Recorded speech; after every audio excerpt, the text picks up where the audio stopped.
Wales, KO Nigeria and others.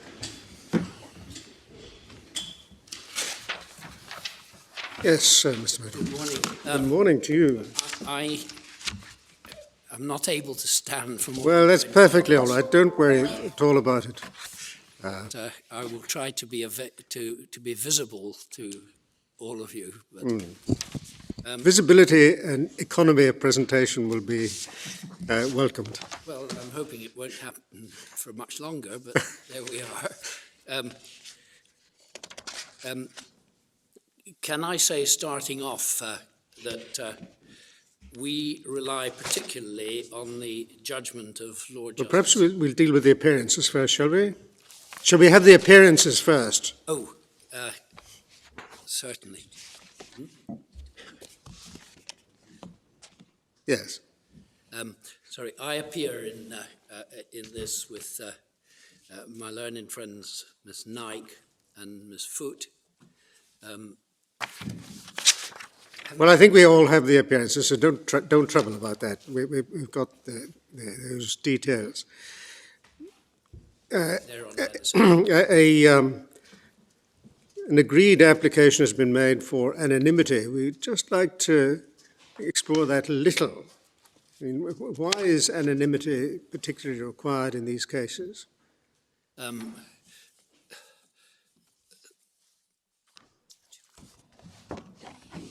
First of all, You'll be mindful of Lord Rogers' celebrated aphorism about alphabet soup and how anonymity should not be taken as a given. Now, obviously, there are children involved in these proceedings, but is there a particular reason that identity should be shielded? I think there is a particular reason because, of course, even now, the two youngest children are under 7 years of age. Yes.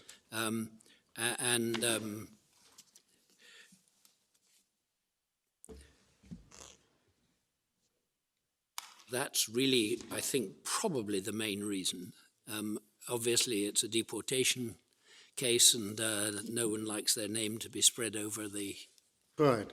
But there's no question of any particular peril in their being No, repatriated. although I should also perhaps add that the stepdaughter, her father was murdered in Nigeria, I see. and that is not, she doesn't really want to have her. Yes, that advertisement, one can understand that. I think these are the reasons. Yeah. It's thin, but Yeah. Very well, we'll make the anonymity order. Yes.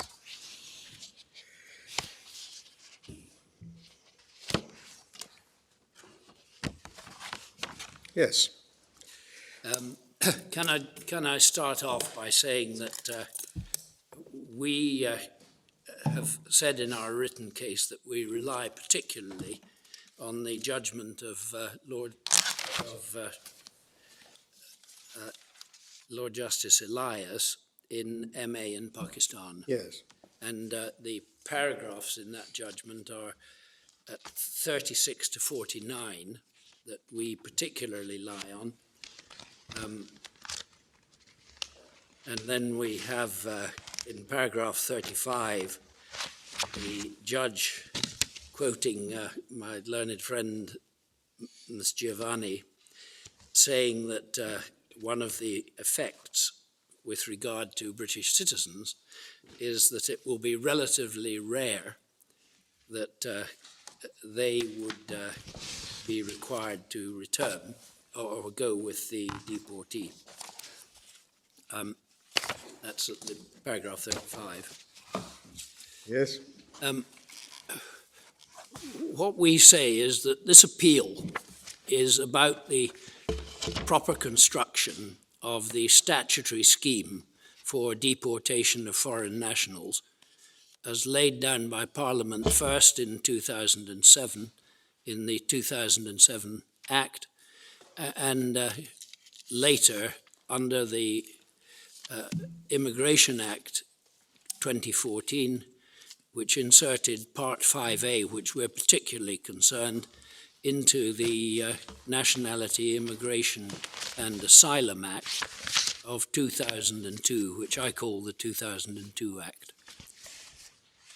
Yes. And in particular, we are concerned, and our client is particularly concerned, with the proper interpretation of a statutory exception to deportation.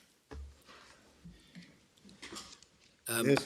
We have divided offenders, as I think everyone has, into serious offenders, who are those who have been sentenced to a period of imprisonment of 4 years or above.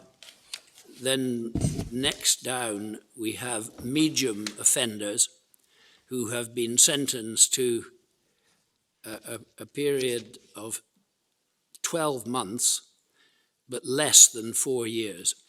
And then there's a third category who are persistent offenders and people who have caused serious harm, but have been sentenced to less than 12 months. And that's a third category which we aren't concerned with in this appeal. Yes.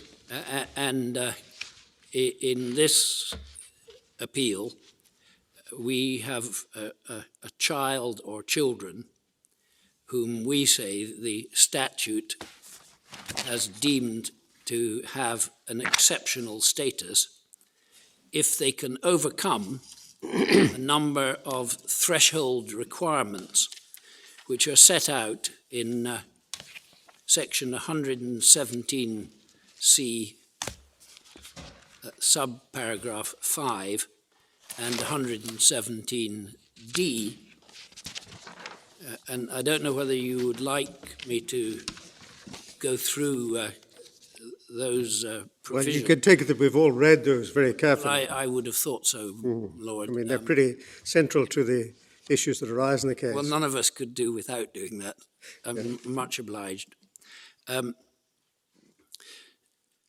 And these are the 117C5, 117D, and 117C3 are the ones which are under the spotlight in this appeal, and in particular dealing with the requirement that the effect of their parents' deportation on them would make it unduly harsh to have to leave the United Kingdom or to remain in the United Kingdom without their offender parent, the appellant. And the appellant and his wife have 4 children, all under 18. They are all British citizens. And there is also a stepdaughter who was 16, just going on to 17, at the date of the first-tier tribunal determination. And treats the appellant as her father. Treats the appellant as a father, and she has indefinite leave to remain, Yes. as does the mother. And the appellant came to the United Kingdom as a child, age 17, brought by an uncle, and is now 49 years old. Now, I shall deal with the facts in more detail at the end of my submissions to your lordships. Well, you can take it that we're very familiar with a very helpful summary of the facts that is contained in your case. Mm-hmm. Mm-hmm. But those are the bare bones of the facts. And then I wanted to move on because it seems to us that this is very much at the center of this appeal, a structured immigration scheme, its aims and purposes. When I first started doing immigration law, there wasn't any such thing. The Immigration Act of 1971 made it clear in its sections 3 and 5 that deportation could be carried out not just on people who had committed criminal offences, but also in people who had overstayed their leave and had broken conditions of their leave. And the 1971 Act was really the first time that the legislation brought together aliens and Commonwealth citizens, because aliens have been subject to deportation since before the First World War. Commonwealth citizens only became subject to immigration laws in 1962, and the 1971 Act brought deportation for both those categories of people under one umbrella. But it was a very simple, there was one paragraph in the immigration rules, 364, which set out a whole lot of non-exclusive factors to be taken into account, and that was it. Mm-hmm. We didn't have in those days the Human Rights Act of 1998, and if anyone wanted to challenge a decision on human rights, they had to make an application to the European Court in Strasbourg. Correct.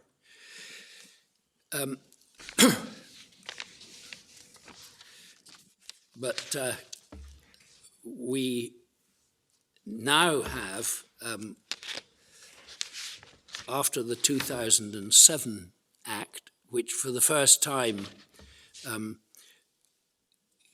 gave a particular band of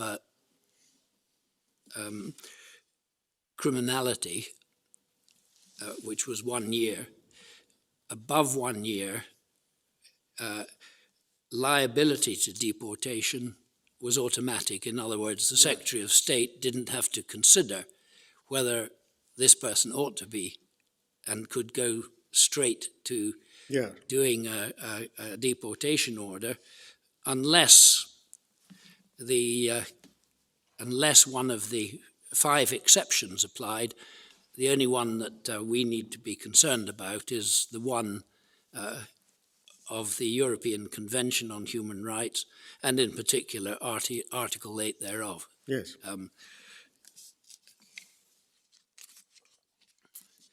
And we say that once we get up to the 214 legislation and the update of the rules to match it, that we have in place a procedure and a system dealing with deportation which has a very clear purpose and is written in very clear language, and we are saying that in this appeal those matters are very clear and lead, we would suggest, to a single outcome, and that is that if these children are able to get through the threshold within exception 2 of the 214 changes to and the introduction of Part 5A in the 2002 Act, if they can get into and get through the relatively high threshold as children under exception 2, then Article 8 claim is won. Yes. And it's very straightforward. And we have been reading with great interest the respondents' answer to all that. Our submission is that the respondent is playing fast and loose with both the purpose and the wording of the statute, and is ignoring very simple things like what is meant by the words exceptions 1 and 2. There is nothing in any of their submissions which actually examine that, other than saying they are simply factors which have to be taken into account in a much wider public interest balancing exercise. And we say that this is really driving a coach and four through the statutory scheme, which is very purposeful, which is very structured, and which is in many places prescriptive. Yes. And there is, we say, the decisions of this court and decisions in the Court of Appeal, which have set out in very clear terms, we would say, how these particular clauses should work. And I'll come to that in due course. But I would also describe the decision in Uganda, which is also KO,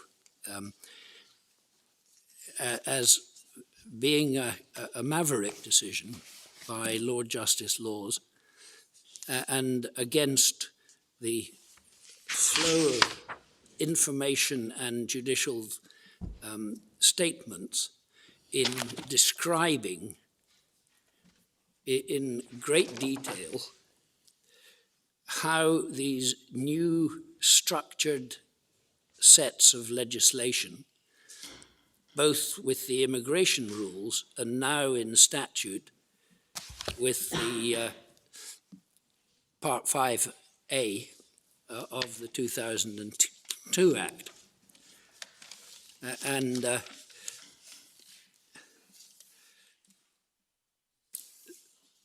there was some concern, I suppose, because the change is, there hasn't been any legislation like it, certainly in immigration law, before this. It's really quite revolutionary stuff, and it's been very, very carefully crafted. It's legally quite a magnificent outcome, and it has been studied, and decisions have been made on it by this court, showing both, having carefully examined it, that it is both lawful under domestic law and capable of being compatible with Article 8 under the case law of the Strasbourg Court. Mr. MacDonald, what are the decisions of this court on Part 5A? On Part 5A? Yes. Heshamali is the principal decision. That predated the... Sorry? That was on the previous law. Sorry, yes, but it has a complete bearing on this because the same principles that were in the 2012 rules reappear in the 2014 rules, but the 2014 rules have been amended so that they are in line with the statutory provisions relating to these matters. But the principle behind Section 117A to D is the same principle that was behind the immigration rules under the 212 rules, and similarly, similar consideration in the case of which was looking at the new Appendix FM, and again, it's the same principles that are there and in these rules that we're dealing with today. This is the first time when this court has had an opportunity of dealing with the exceptions under the statute and of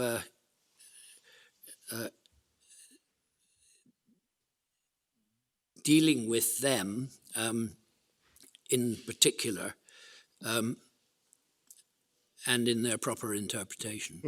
When you say MM, are you referring to MM Lebanon? Sorry? When you say, you referred a moment ago to MM, I was just wondering, is that MM Lebanon?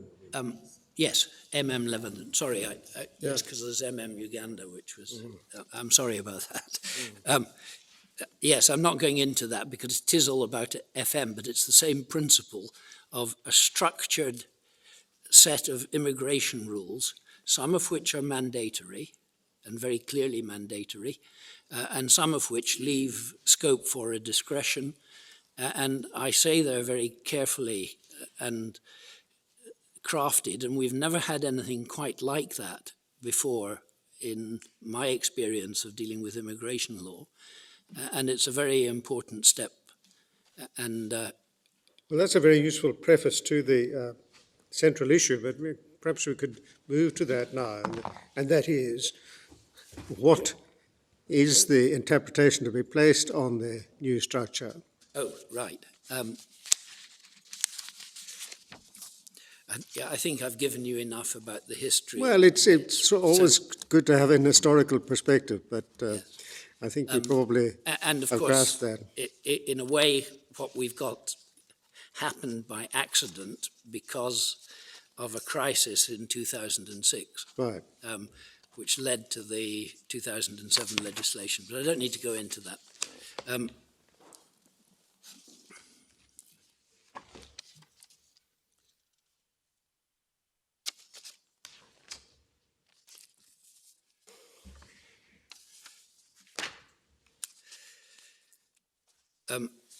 Our position is that Section 117C, subparagraph 3, makes it clear that where a court or tribunal is dealing with a medium offender, that's someone 12 months up to 4 years. And the first thing which the subsection requires is that the proposed deportee and his criminal offending require deportation. So there's the requirement of deportation, and then it says very, very clearly, unless exceptions 1 and 2 apply. So are you going to deal with the 117C issue about unduly harsh before you deal with the issue in 117B about reasonable expectation? Well, I'm going to come to that once I've finished dealing with what I'm going to do now is I'm going to take your lordships to, I mean, they're nearly all judgments which at least one, two, or three of you have been involved in writing or agreeing to, but the matters which are in there are really very important for an understanding Yes, of right. how this works. So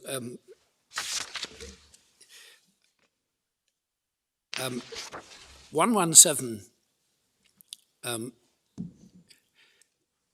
C5 is exception 2, and that deals with the hurdles that the child, because it deals only with the child we submit, the child has to overcome in order to come within that exception. And I'll deal with that part once I've dealt with the initial stuff. Now, that structure of having a rule that deportation is required, it's prescriptive, and it appears for the first time in the 2012 rules. And in the 2012 rules and in the 2014 rules, effectively, there is that statement: this will be the norm, deportation, subject to these exceptions, which are very clearly described as exceptions in the legislation, but not so clearly described as exceptions, although they clearly are exceptions, in the construction of the rules. And that's why I'd like to take your lordships to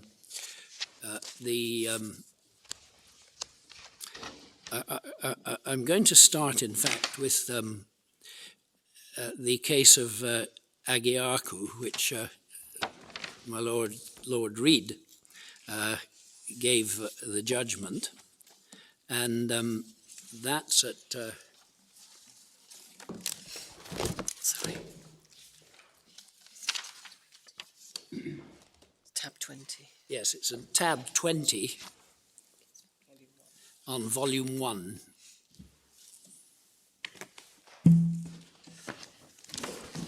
Yes. And I wanted to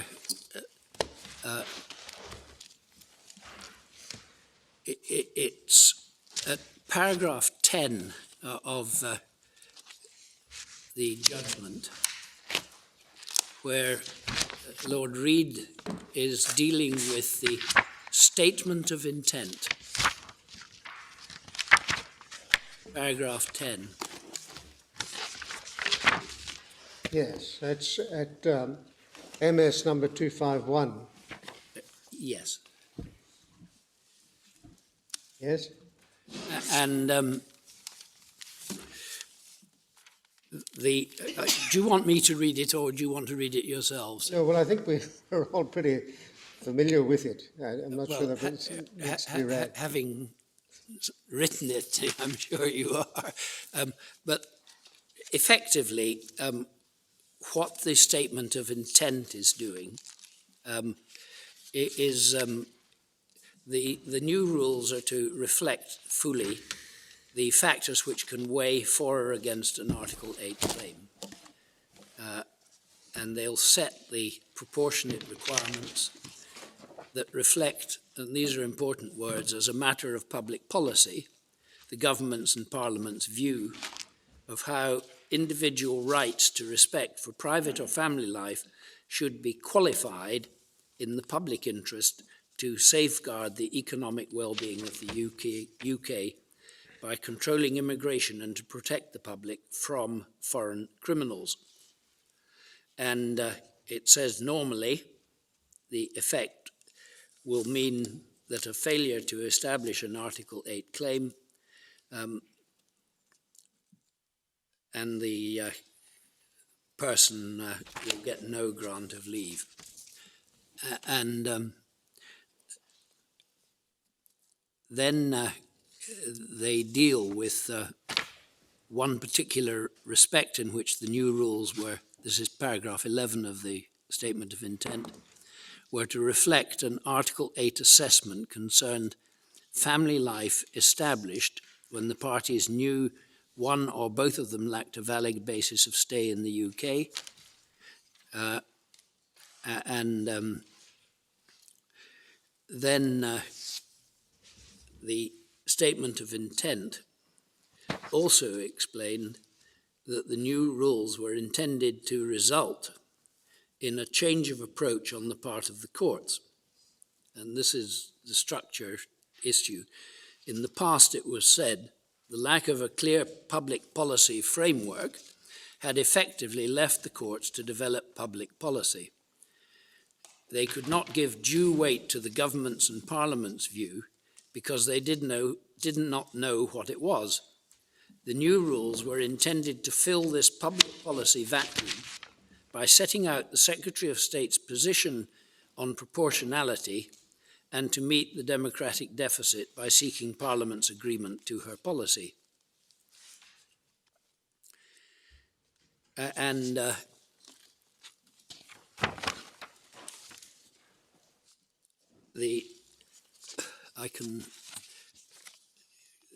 Paragraph 13 of the statement, which is a long paragraph.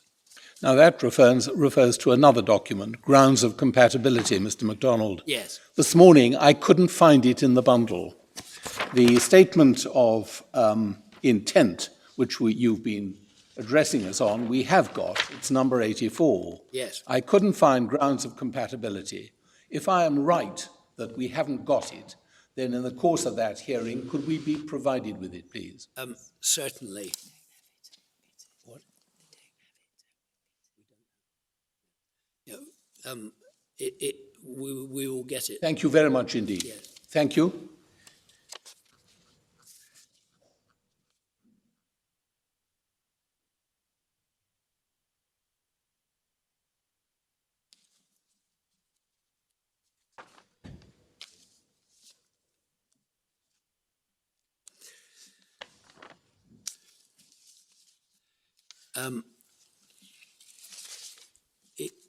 The statement also stated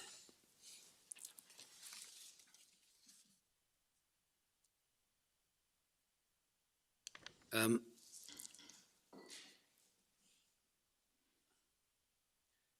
rather than assessing the compatibility of the rules themselves with Article 8 has led to unpredictability and inconsistency, which are an anathema to good administration. And then it goes on, the conclusion drawn was that it would be better if proportionality were determined according to provisions in the rules. The thinking behind the new rules, therefore, was that if the rules are proportionate, a decision taken in accordance with the rules will, other than in exceptional cases, be compatible with Article 8. As a result, the role of the court should shift from reviewing the proportionality of individual administrative decisions to reviewing the proportionality of the rules.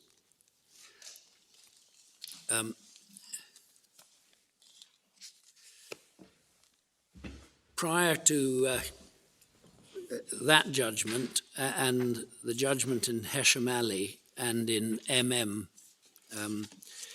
Lebanon,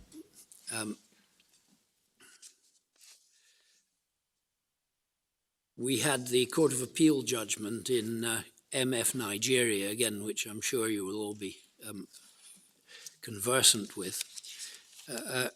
And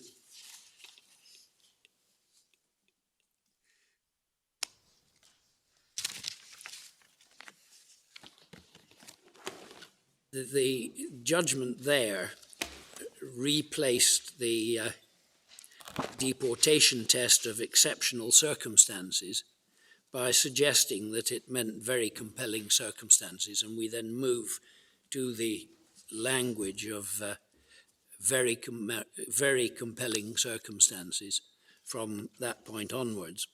And the new 2014 rules have that particular phrase used in dealing with the proportionality exercise in those cases where deportation is required. And if one remembers that deportation is required unless exceptions 1 and 2 apply. And if exceptions 1 and 2 apply, then that is the end of the matter. And the Article 8 claim is decided in favour of the appellant.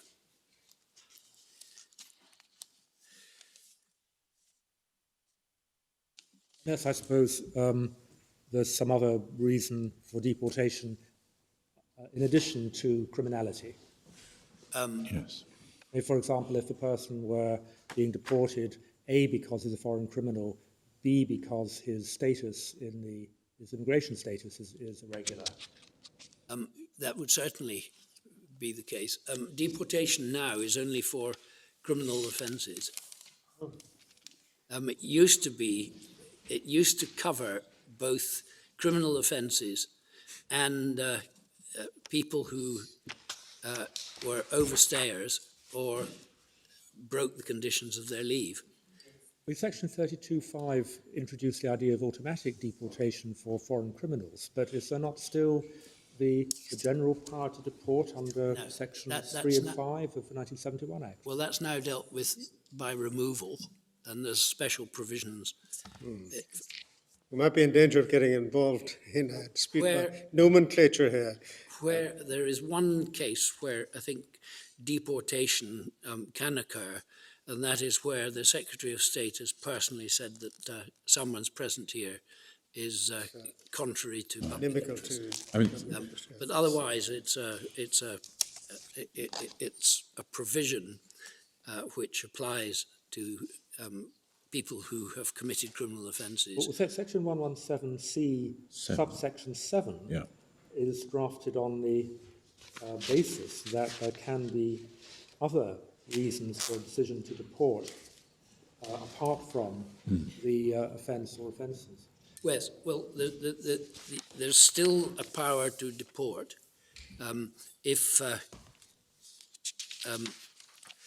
it would be conducive to the public good.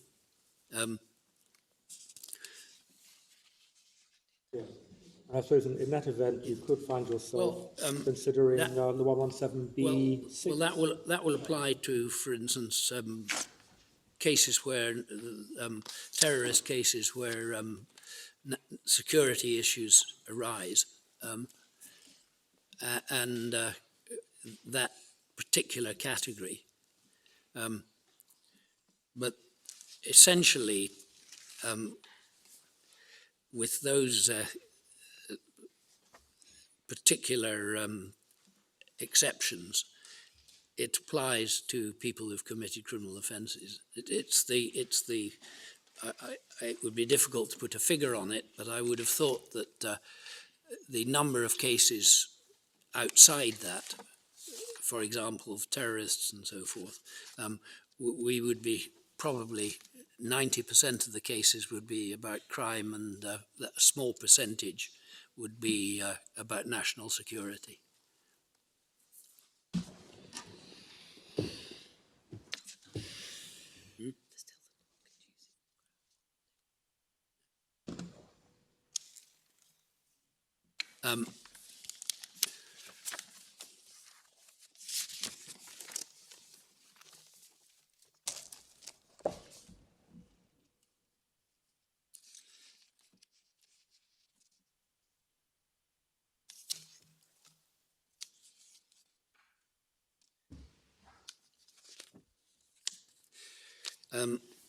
Can I come back to the points that I wish to make?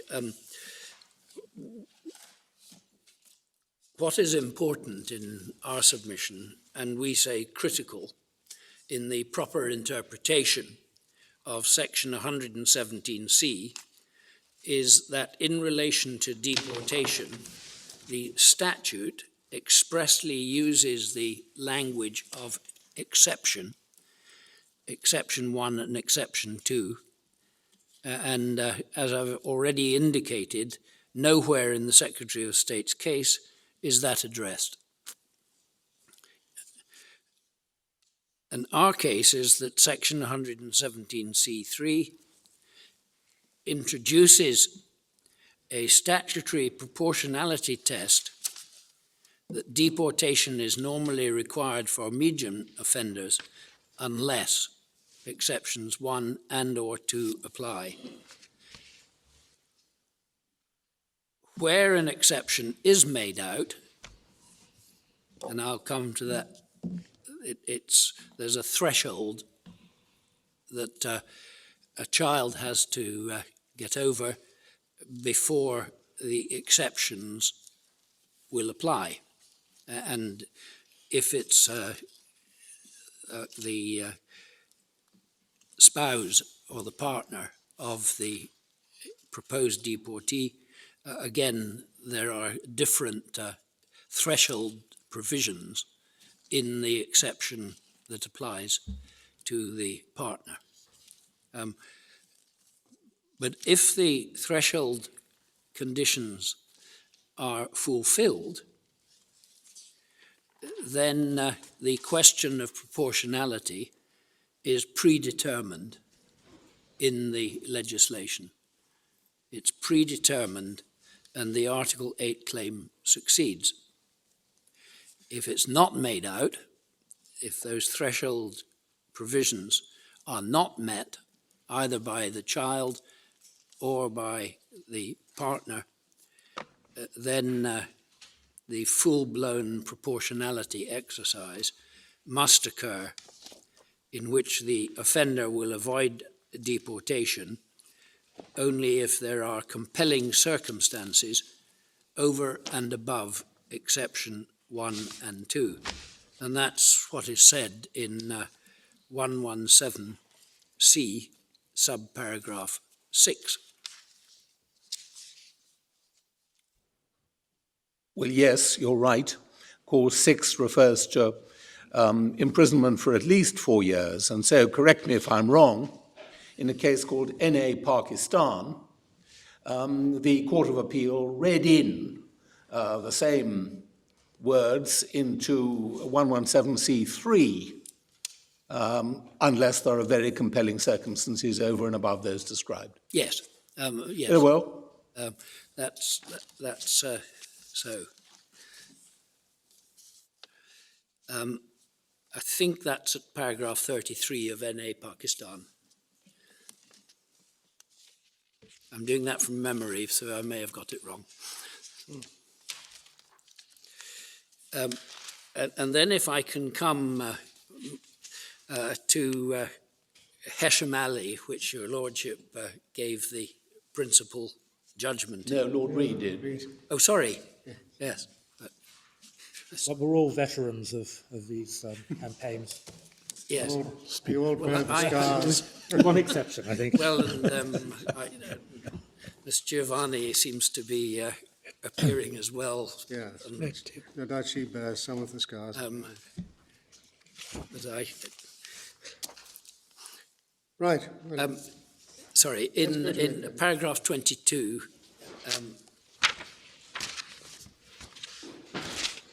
this is a reference to the statement of intent.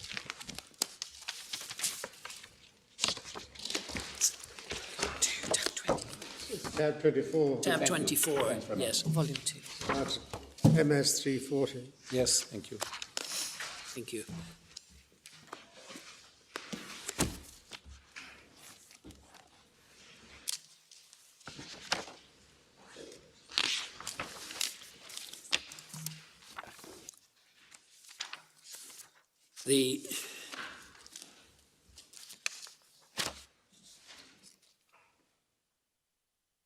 Yes? Yes, the government believed that a custodial sentence of 4 years or more represented such a serious level of offending that it would always be proportionate. Almost always. almost always be proportionate, and it should outweigh private or family life, even taking into account that the best interests of a child were a primary consideration. Deportation would normally be proportionate where the foreign offender had received a sentence of between 12 months and 4 years, or where the sentence was of less than 12 months, but in the view of the Secretary of State, the offending had caused serious harm, or the person was a persistent offender who showed a particular disregard for the law. Deportation would not, however, be proportionate if the offender had a parental relationship in the UK with a child who was a British citizen or had lived in the UK for the last 7 years, and the child could not reasonably be expected to leave the UK, and there was no other family member able to care for the child in the UK. These are the 212 rules. Nor would it be proportionate if the offender had a relationship with a partner, etc. And I don't think I need to read that bit because it doesn't concern us in this case.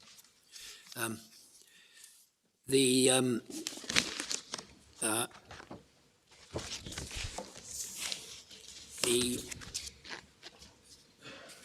part of the sentence about no other family member able to care for the child, that has been taken out of the rules in 2014.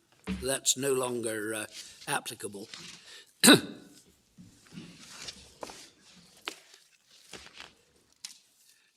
So if that happened, the important thing is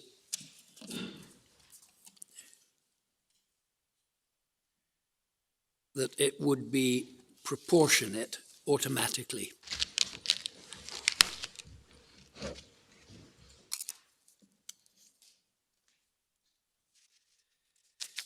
And then Lord Reid considered what were called the new rules in the light of the guidance given by the European Court.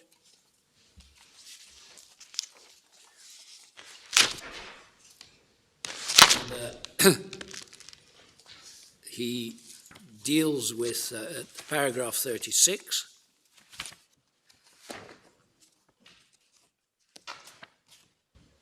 And dealing with Rule 398, about 4 lines down, explains that the Secretary of State will first consider whether Rule 399 or 399A applies.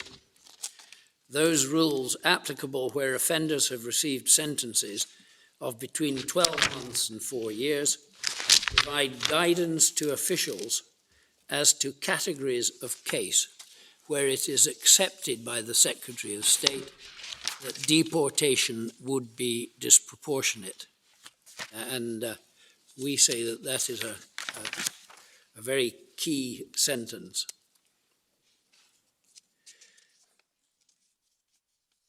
It provides a guidance to officials as to categories where it's accepted that the Secretary of State, by the Secretary of State, that deportation would be disproportionate. And that's exactly our case. And then 38,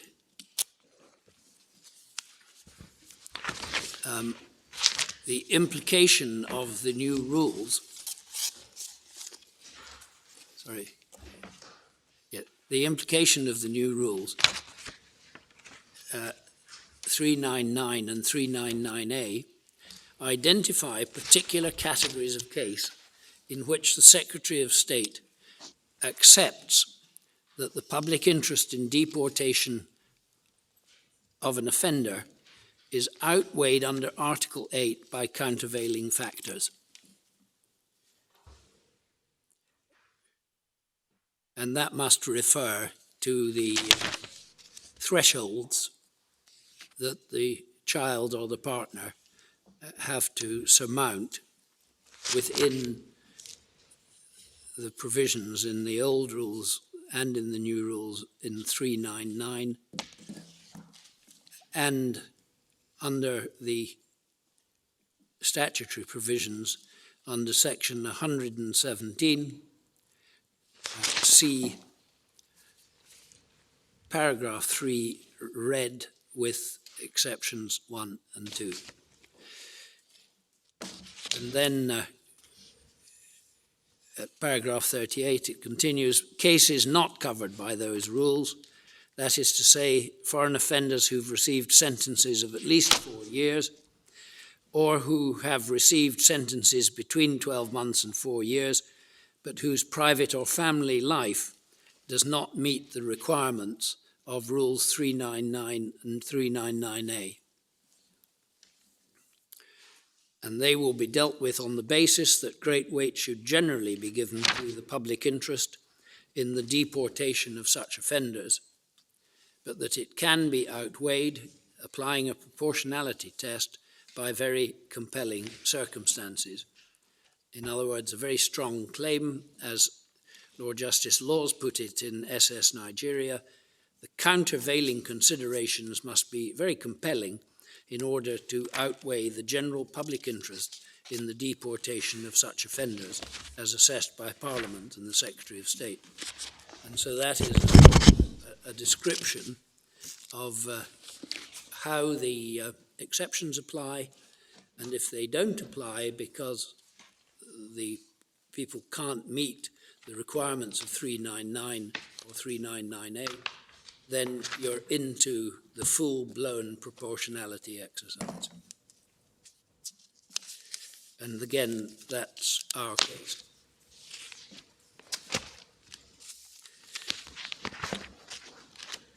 And so far as the system which is been put in place, where fairly prescriptive provisions describe what needs to be done in a full-blown proportionality exercise and what happens in the exceptional cases. And that system, whose legality was challenged, is in fact held to be both lawful under domestic law and compatible with Article 8, because there is an echo of the Strasbourg jurisprudence. And the aim of this new legislative, these new legislative provisions, and indeed the rules which preceded them a couple of years before, and in the current rules, was claimed justification was the three words consistency, predictability, and transparency in decision making.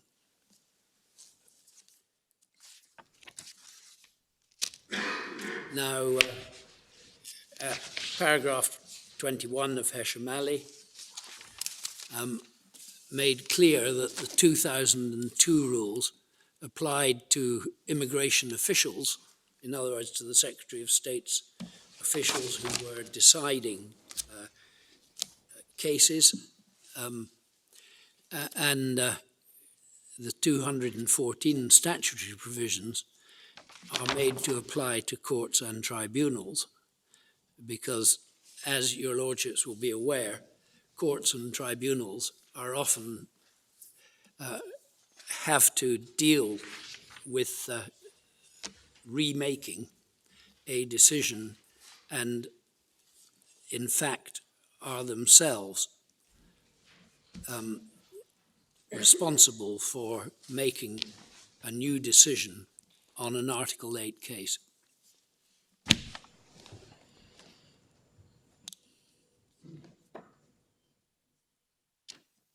So we have the rules which are applied to immigration officials making decisions, and we have the statutory provisions and they're both now in more or less sync with each other.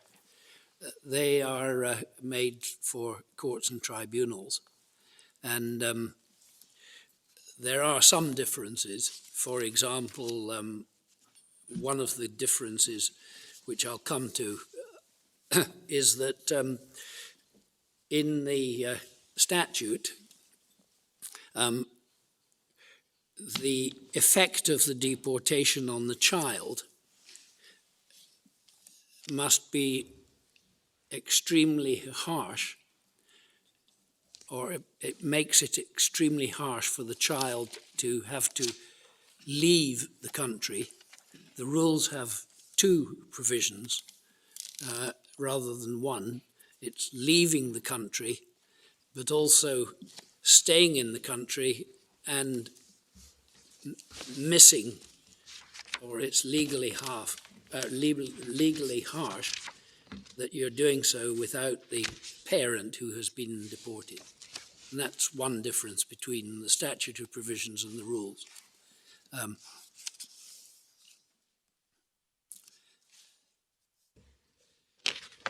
If I can move on to the judgment of the Court of Appeal in NA Pakistan, which is number 46.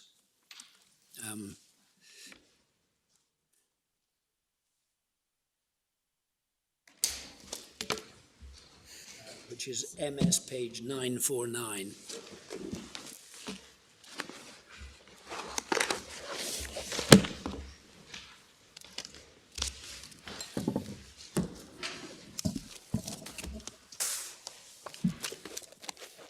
Yes. And if I can start at paragraph 22, Lord Justice Jackson gives the only judgment, and the other two members of the court agree with it. And this deals with the Part 5A provisions.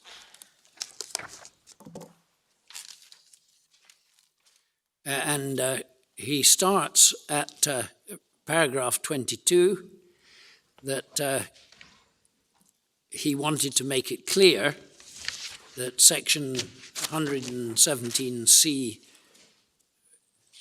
subparagraph 1 of the 2002 Act restates that the deportation of foreign criminals is in the public interest, and that both courts and tribunals are obliged by the provisions of 117C to respect the high level of importance which the legislature attaches to the deportation of foreign criminals. And then the judge deals with exceptions 1 and 2, referred to in section 117C3 and set out in 117C4, and for our purposes, 117C5. And he succinctly sums up the position as follows.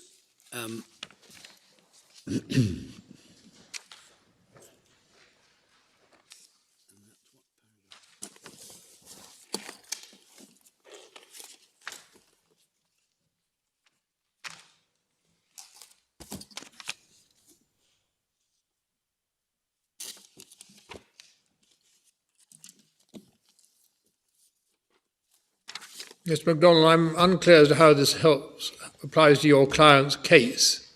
I thought we were concerned with the unduly harsh provision. I'm not sure this case has got much to do with that. I'm going to come to that. May I just finish this, and then I will most certainly come to... Well, if it's relevant, it's just very helpful to know what its relevance is. Well, the relevance of this is that it's the establishment of the principles by both this court and by the Court of Appeal. And I'll come to the extremely harsh matter really fairly Okay, quickly. well, take your own course. I don't want to hold you up. May I do that, my lord? Thank you.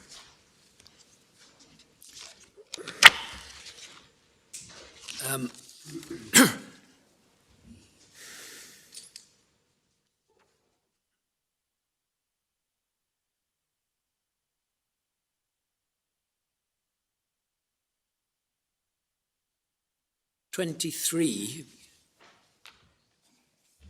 paragraph 23,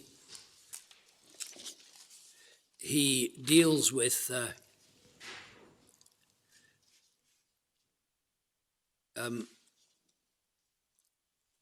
sections 117C 2 to 7 and how the Act deals with foreign criminals who resist deportation on Article 8 grounds. And he says the general scheme is similar to that set out in the 214 rules. Medium offenders can escape deportation if they come within the safety net of Exception 1, long residence provisions, or Exception 2, parent-partner provisions. And then at paragraph 36, he says that in relation to a medium offender, first see whether he falls within Exception 1 or Exception 2. If he does, then the Article 8 claim succeeds. If he does not, then the next stage is to consider whether there are sufficiently compelling circumstances over and above those in Exceptions 1 and 2.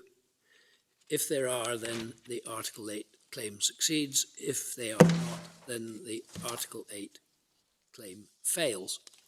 And that is a very succinct description of the rules which... Well, this is the way in which you say the structure of the legislation operates. In other words, if you come within the exceptions, you're home. If you don't come within the exceptions, well, then you address the question of very compelling circumstances. Yes. And you may get home in that way as well. Yes. No, I don't think I need to say further on that, and I will... I'm going to move on now. Could I just ask you, the words in inverted commas, sufficiently compelling circumstances over and above those described in Exceptions 1 and 2, are those being read in under Section 3 of the Human Rights Act in order to avoid... Sorry, I didn't hear you properly. The words in paragraph 36 you just read out, Yes. that appear in inverted commas, they begin sufficiently compelling circumstances. Yes, that... Those are being read into the legislation, I think. Well, they're in 117C6. Oh, this is the... yes, it is. It's the words read into it. These are the actual words taken from subsection 6 that he has to read in.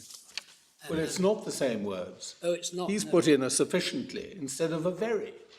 Yes. So where does he get sufficiently from, Mr. MacDonald? He gets that from his own edition in...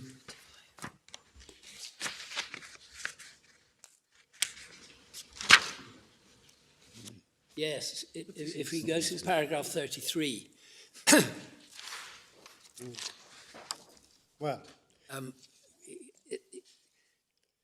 He says, although he's got sufficiently compelling to outweigh... Oh, no, it's not 33. well, in any event, is this germane to the present, to your appeal? Well, I mean, basically,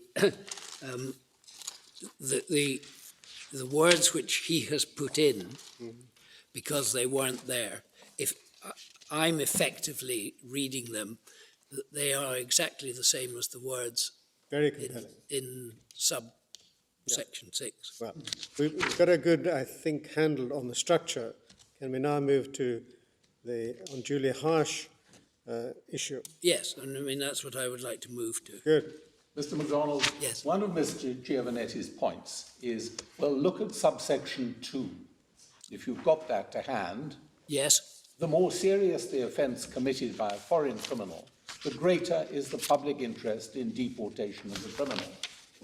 So this is, as it were, a sliding scale.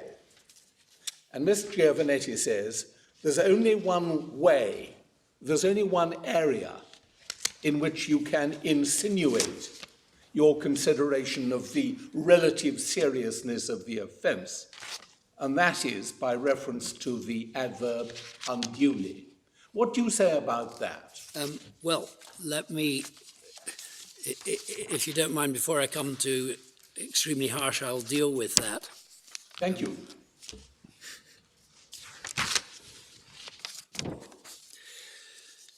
That's it. No, let me see what paragraphs it begin with. 21.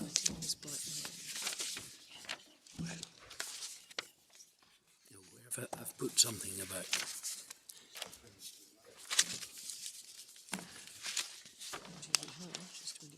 No, I want to deal this one first. Excuse me, 1 second. Of course.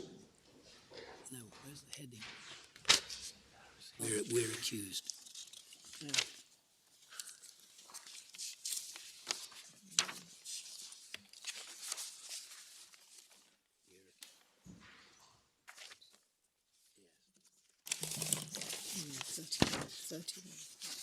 Yeah, 28. Yes, the we're accused of. Yes.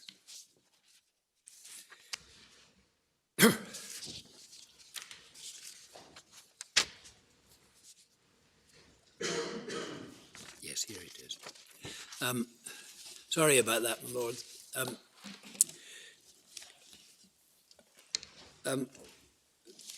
What she also says is that on our analysis of Part 5A, that Section 117C2 is redundant.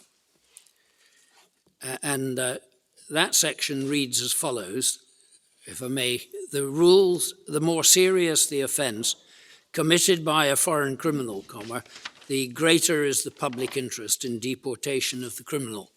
That's the general thing at subsection 2. Now, we say that her, what she has said is misconceived,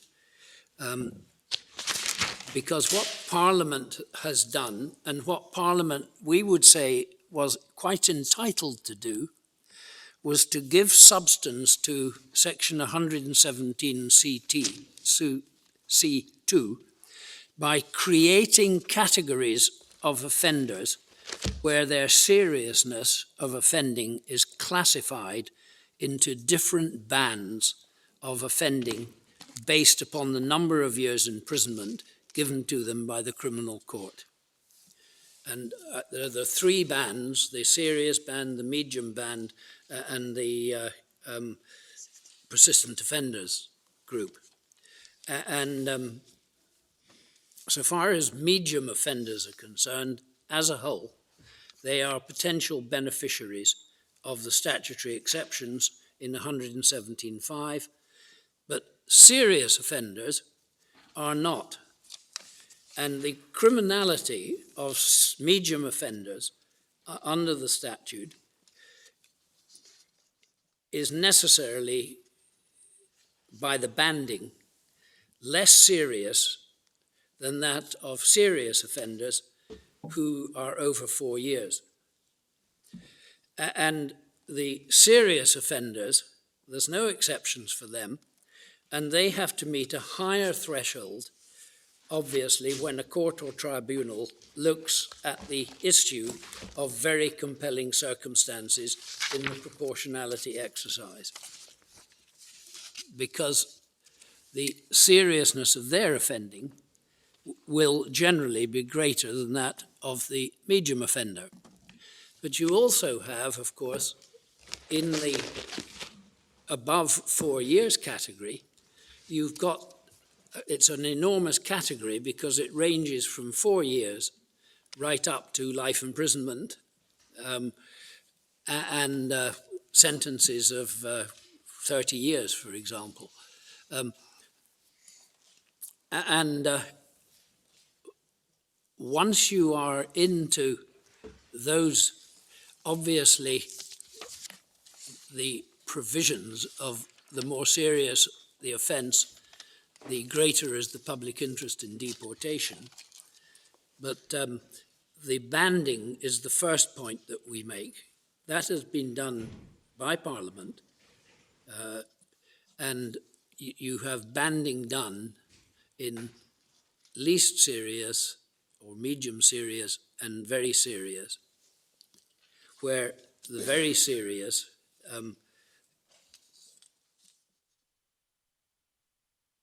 have immediately a public interest in deportation, which is missed out on the medium seriousness if they can get within exceptions 1 and 2. If they can't get within sections 1 and 2, then you have a direct application of subsection 2, because both medium and serious offenders are now under the full proportionality directions that are contained in the rules. And in that, obviously, you're going to say, well, someone who's been given 12 months is going to be treated better than someone who's given 399, whatever it is, just under 4 years, and someone who's in the above 4 years is going to be, so it's fully operational, and only in the case where the exceptions apply does the legislation rely upon banding as representing more serious consideration of the public interest in the people who are not able to take the benefit of exceptions 1 and 2. So there's no problem there, we would submit, in relation to subparagraph 2. Yes? So can I then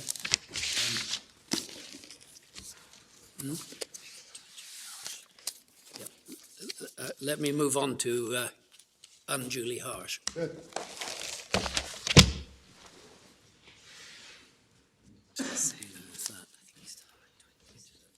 Are you using my... Yeah.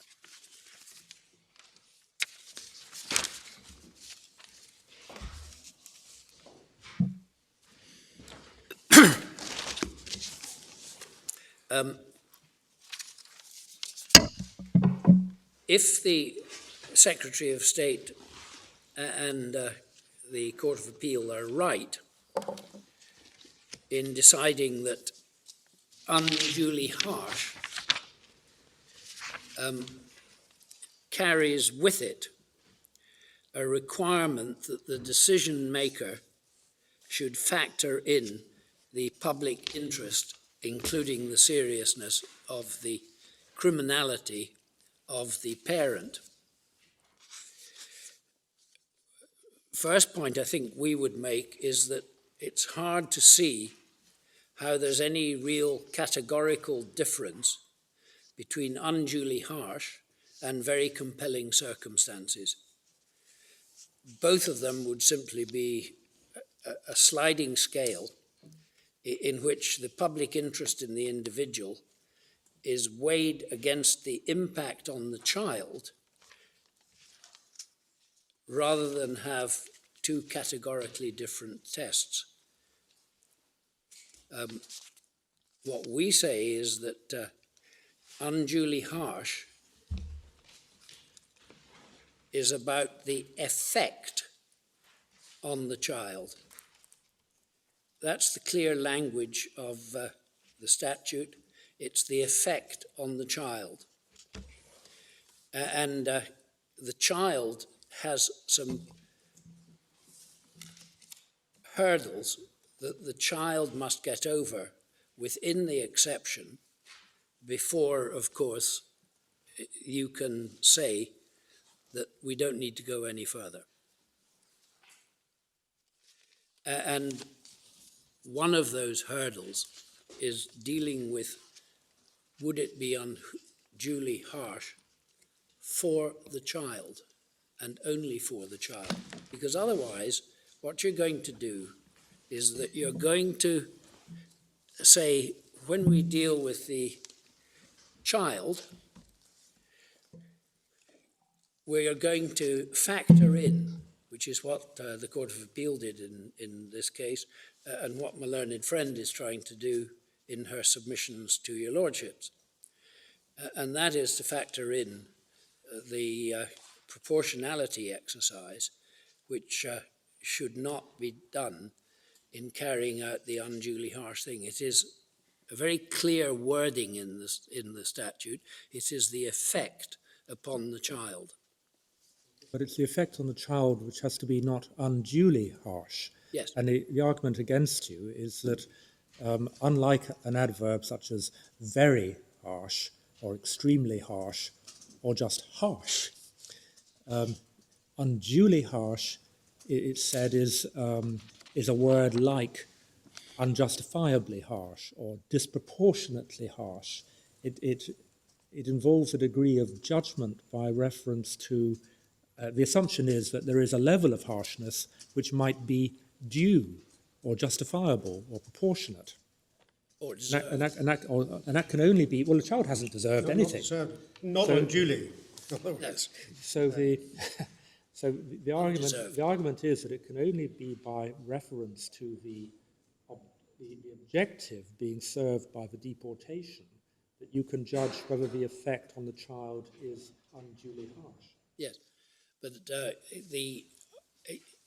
you're looking at the effect on the child, and unduly harsh would obviously require a consideration of all the factors that may give rise to that finding. And some of those factors might be for, some of them might be against. And clearly, within that narrow compass, there is obviously going to be some balancing in reaching an evaluation, which you would always have to do. I mean, the phrase unduly harsh is familiar from the sort of internal relocation context. Yes. And that's where we see it in cases like Januzzi and so on. And there, I don't think anyone suggested there was a sort of balancing of public interest factors. You looked at actually what it was meant for someone to have to relocate in that particular country. So that, I think, might be, and I noticed in one of the tribunal decisions here, the upper tribunal point to that as actually supporting the view that one's really just looking at the effect on the child. I mean, quite how you deal with the point of what unduly means is another thing, but it'd been odd for Parliament to use an expression which was very familiar to immigration lawyers in a completely different sense. I mean, unduly harsh is not a word or a phrase which would be used when you're dealing with how you deal with proportionality. And that's very clearly dealt with in very compelling circumstances. Yeah. I mean, as you say, I mean, the whole point of 6 is you get to someone who's a serious criminal, and you're saying even if it is unduly harsh as for the children, nonetheless, you've still got to go unless there are other very compelling circumstances. Yes, and, so there's a sort of a balance between the two. Well, you make 2 points, don't you? First of all, that the statute, in fact, articulates a balancing exercise outside subparagraph 6. And secondly, that if the purpose of subsection 6 and the use of the expression unduly was to import matters that were extraneous to the child's interests and should go in the balance against the child's interests, it is, at the very least, an extremely curious way of expressing it. It is a curious way of expressing it. It also results. If you do what was done in the Court of Appeal, or if what is being suggested and submitted by my learned friend for the respondents, you're actually doing the exercise twice, because you're doing it within within something which says find out the effect on the child of the parent's deportation. And if you then import onto that, if you're a child of someone who's been given a sentence of 5 years, then the child will do much worse than if you're dealing with a child and the parent gets 12 months. And yet it's the effect on the child. And if you have this double, you have a double balancing act. You do it first of all within the exception, and of course, if that succeeds, which it may well do, because the balancing thing is saying, then you would then have to come to dealing with the particular case under the what precisely words have been inserted into a subsection 3 case in NA, but I'm using the words that are in subsection 6. You would then have to do that all over again. So you would be, you're dealing with the offending when you're dealing with what we say only applies to the child. It's the effect on the child. And if you then, the child can't get through the extremely harsh threshold because the parent's criminality has been taken into account, you then have to go and redo it under the words very compelling circumstances under 6. And it's nonsense, we say. The wording... I think we've got that argument. We'll probably move on from that now, can't we? Yes.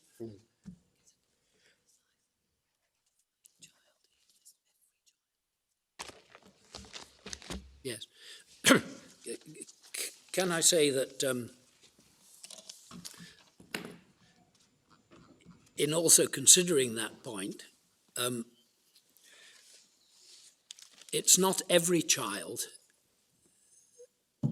it's only a child who qualifies under D and a child who can get through the thresholds of extremely harsh, who then has the result without going into any more proportionality as prescribed, we say, by Parliament, that the Article 8 claim is then won. Yes, quite. And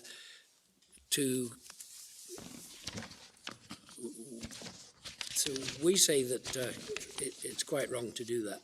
Now, that obviously doesn't deal with the what actually is meant by the words extremely and we have said that it's obviously got to be something that's dealt with in the context, because rather like reasonable, extremely harsh may have a slightly different meaning in a different case. Unduly, of course, is the expression. Yes. Well, unduly, well, if unduly is what someone is due, if it's unduly, then it's what is not due.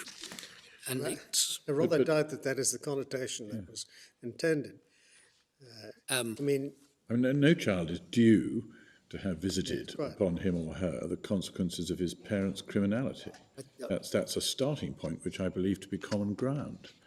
So it must mean something different from that. well, I mean, the way that we have accepted that it is, because we haven't actually gone down that particular path, because I think there's force in what your lordship says, and there must be, is that it's something over and above simply harsh.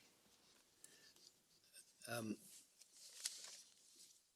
mean, it seems to contemplate that the giving effect to the public policy of deporting foreign criminals is, on the face of it, where they have qualifying children, likely, or not unlikely, frequently to be harsh.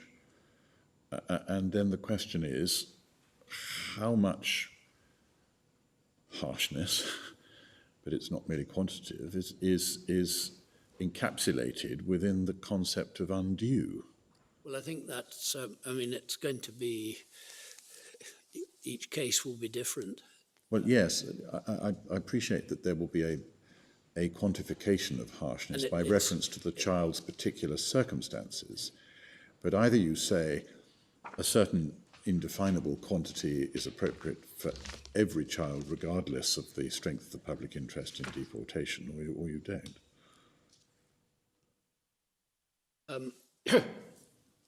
Well,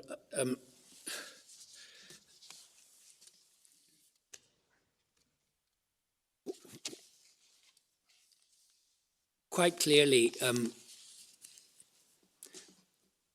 if you say you've got to have something other than simply harsh, what is unduly? And what is due?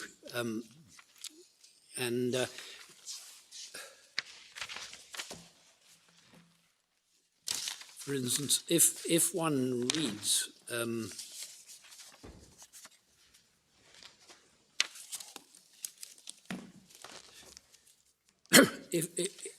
if one reads 117,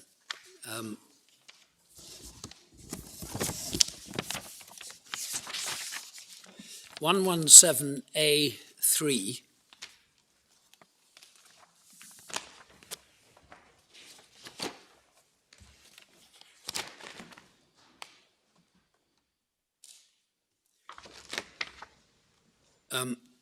in subsection 2, the public interest question means the question of whether an interference with a person's right to respect for private and family life is justified under Article 8.2.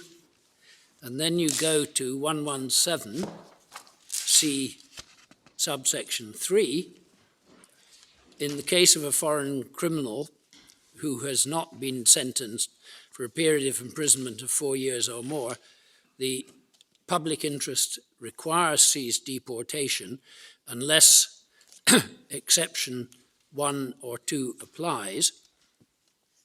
And if exception 1 or 2 does apply, then if you read that with subsection 3 of 117A,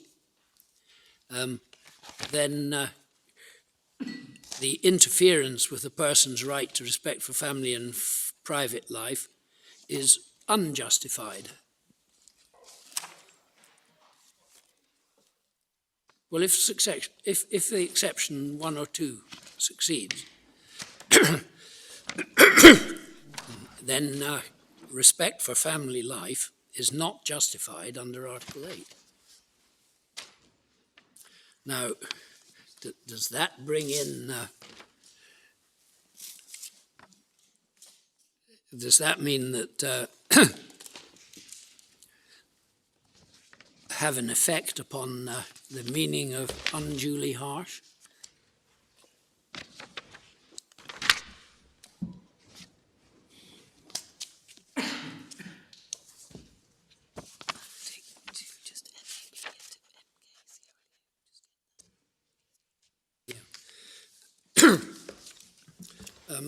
I think we would rely on the definition which was given in the case of MAB, which was an upper tribunal case, and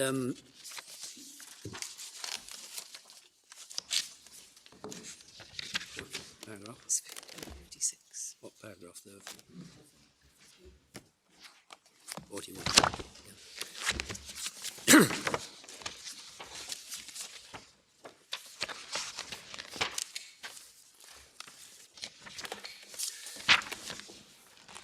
Yes.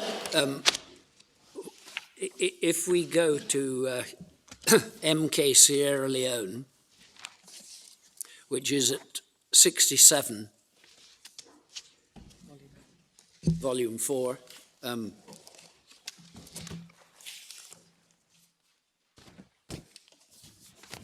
which is 1372.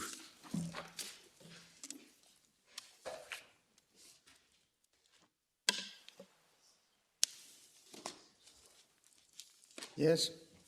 And at paragraph 22,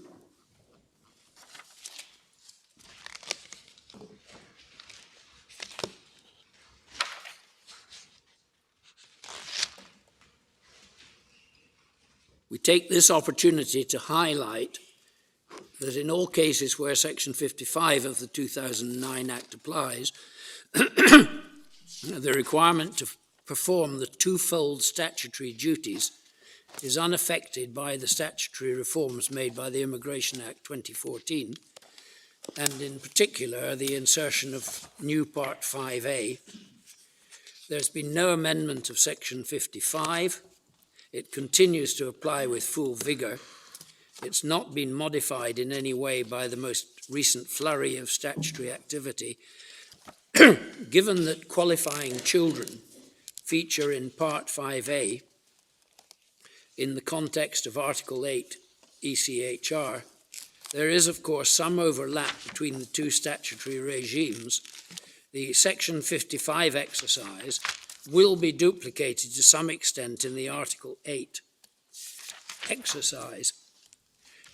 In the present appeal, no specific issue concerning the relationship between these two statutory regimes falls to be determined. Both regimes will have to give full effect to the Secretary of State in appropriate cases. And where's the... Yeah. It's tab 64. And if we go to MAB at tab 65, Paragraph 56. is it paragraph 56?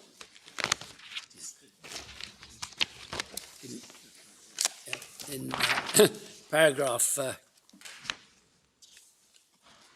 57, Page? Page 1359. 1359. 1359. Yes?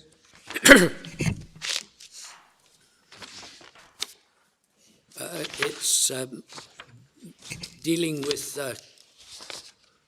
what was said by Mr. Justice McCloskey, the President. The determination of the two questions which we've posed in 44D requires an evaluative assessment on the part of a tribunal. This is to be contrasted with a fact-exercising finding. By way of self-direction, we are mindful that unduly harsh does not equate with uncomfortable, inconvenient, undesirable, or merely difficult. Rather, it poses a considerably more elevated threshold. Harsh in this context denotes something severe or bleak. It's the antithesis of pleasant or comfortable. Furthermore, the addition of the adverb unduly raises an already elevated standard still higher.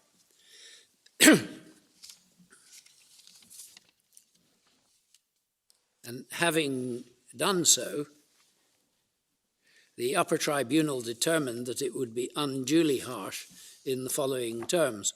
Approached in this way, we have no hesitation in concluding that it would be unduly harsh for either of the two 7-year-old British citizen children concerned to be abruptly uprooted from their United Kingdom life setting and lifestyle and excised to this struggling, impoverished and plague-stricken West African state.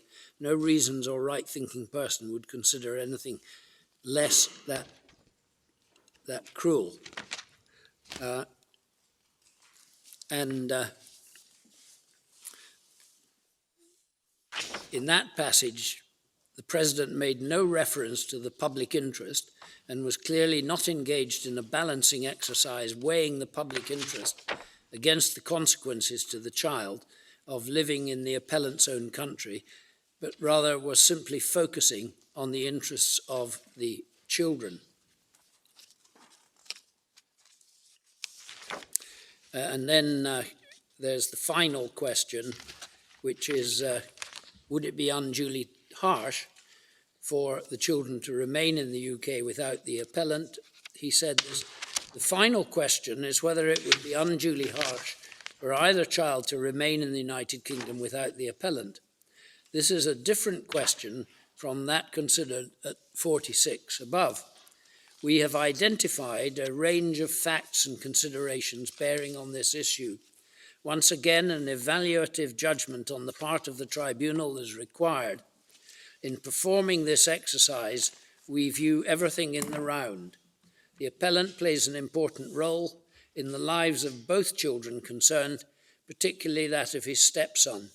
He is the provider of stability, security, emotional support, and financial support to both children.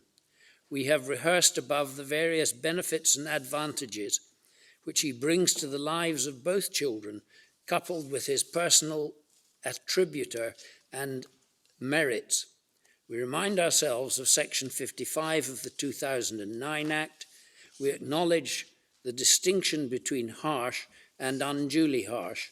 We remind ourselves again of the potency of the main public interest in play, emphasised most recently by the Court of Appeal in SSHD v. MA Somalia, the outcome of our careful reflections in this difficult and borderline case, and an exercise bereft of bright, luminous lines, is as follows.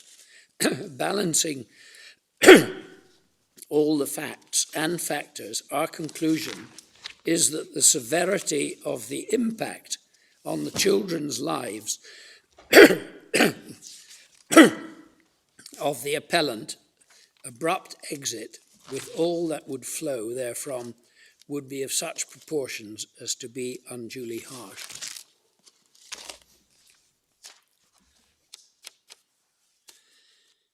And we would adopt that. Mr. MacDonald, while you've got that case, paragraph 73 on page 1363 was a passage I mentioned earlier where the upper tribunal, that's Judges Grubb and Phillips, relate the internal relocation issue to relate unduly harsh to the internal relocation context, yes. refer to Januzzi. And they say it'd be odd if one had the same phrase being used in different senses in two immigration contexts. Yes, and it's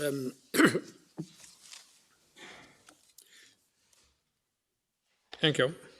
thank you very much.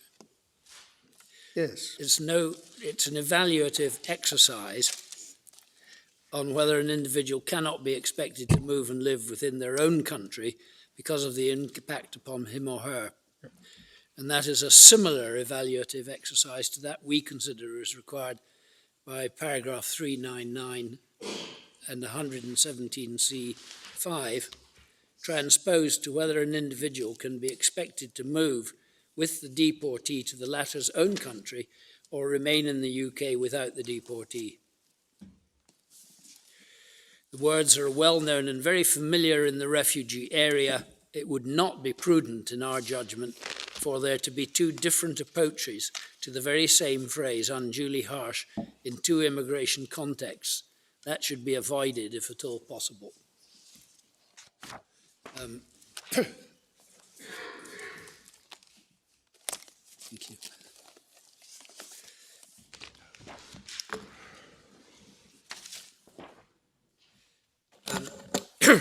The only other additional things I would say with regard to the untruly harsh question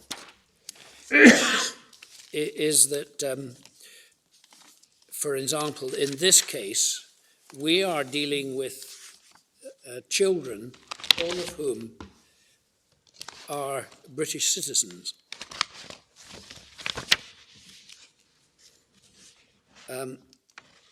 And the eldest child plus the stepdaughter at the material time had also been in the UK for 7 years or more.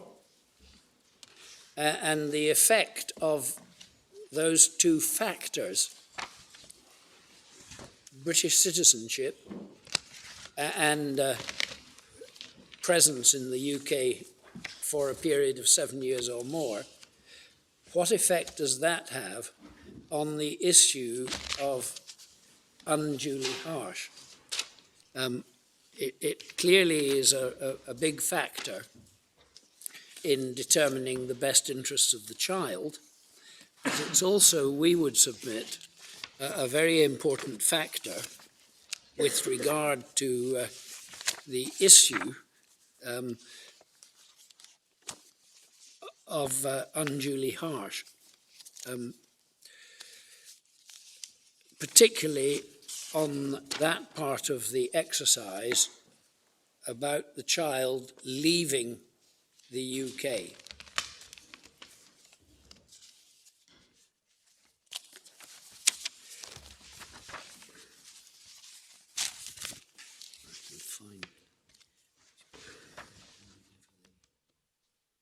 Yes.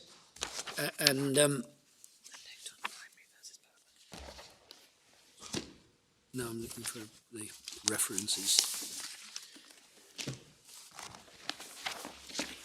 I was looking for the references that were made by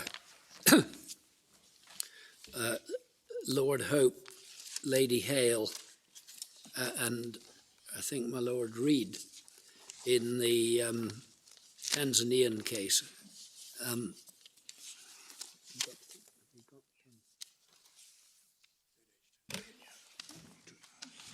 I don't think there's any issue about that the British citizenship is an important factor. Yes. Not in doubt. Are you at some point going to come to Upper Tribunal Judge Southern's decision?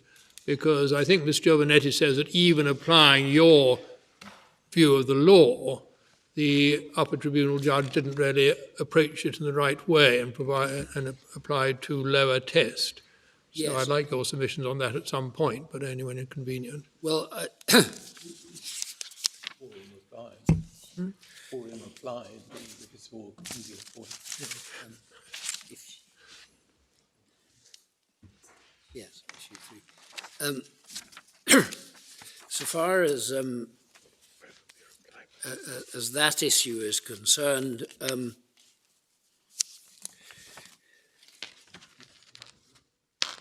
Well, you might want to deal with that in your reply, Mr. MacDonald, rather than well, I was preemptively. going to thumb it up at the moment, Right. and because it's something we've I'm dealt not quite with sure in what our thumbing written it up statement. means, but No, I mean, the point against can you, identify. I don't mind when you deal with it now in reply, seems to be that the upper tribunal, page 2355 to 7, the upper tribunal dealt with the issue fairly fully on the assumption that one has a sort of balancing exercise, but dealt with it very briefly on the alternative basis, which he said didn't apply. Yes. But Ms. Giovanetti will no doubt expand that, and you'll be able to deal with it in reply. Well, I can.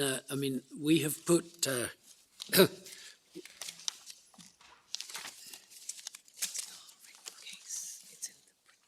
Yes, it's in our printed case. Yes, well, I've seen it there, and so you don't need to expand on it now if you don't want to. No, what I was simply going to do was to say that if you look at paragraph 64 to 70 of our printed case, a written case,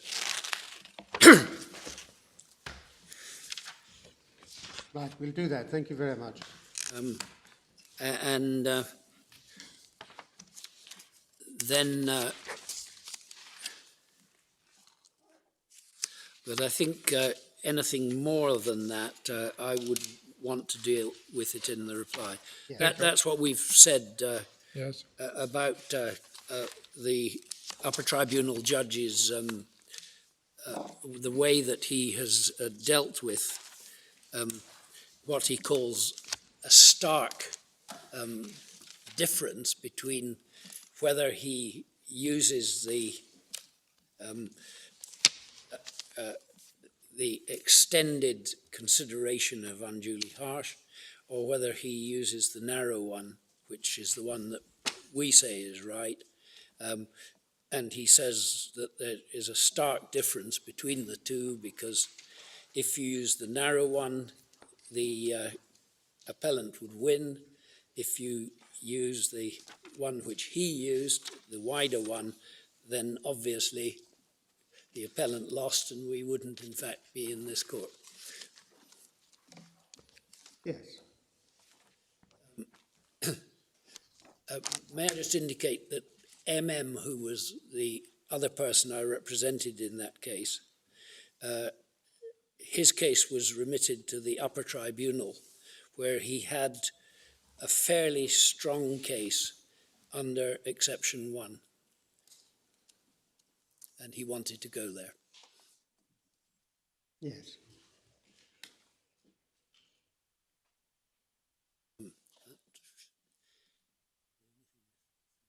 We haven't dealt with is the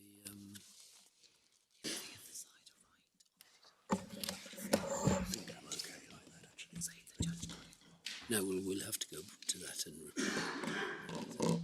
I think we finished, haven't we? Unless you want to ask any further Thank questions. you very much those are our indeed, submissions. Mr. MacDonald. Ms. Nairg? I don't follow, my lord, thank you. Now, Mr. Drabble.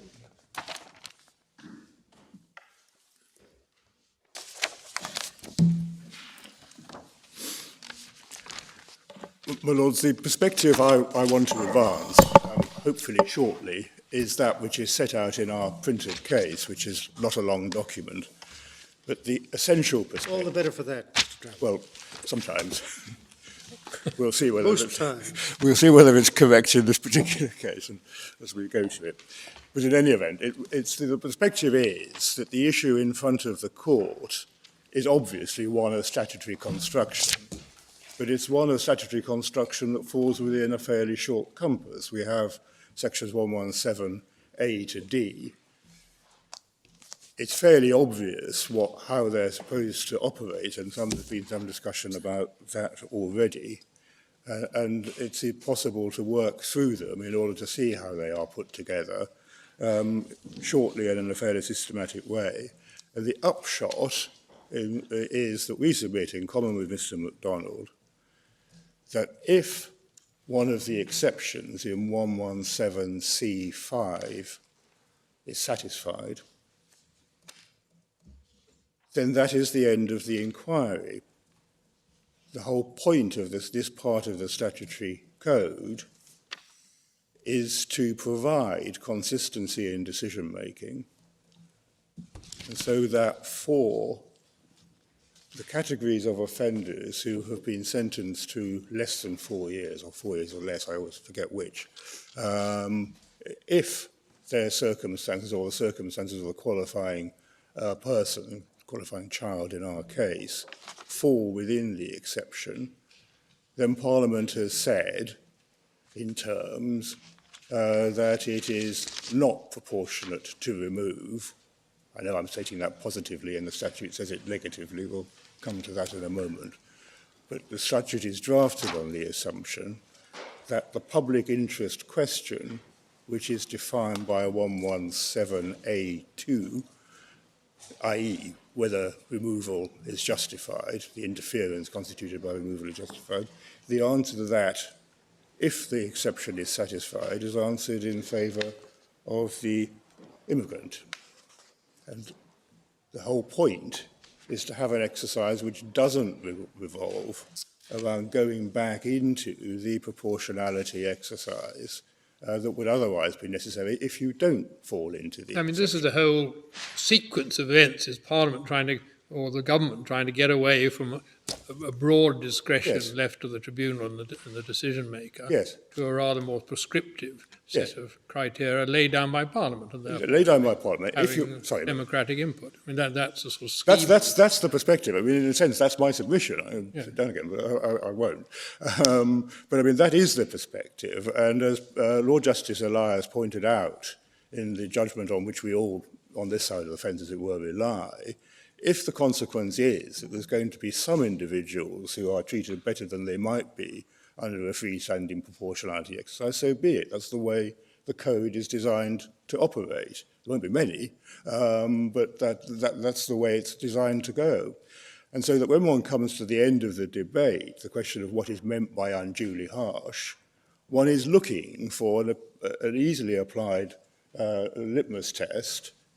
As Lord Calmer points out, and as the upper tribunal has said in the two decisions we've gone to, I do want to go back to those relatively shortly, but as the upper tribunal said in those two decisions, the concept of a movement being unduly harsh is well known in asylum law and can be applied without bringing into operation other public interest factors that have led to the structure of the code itself. And so that one simply applies them.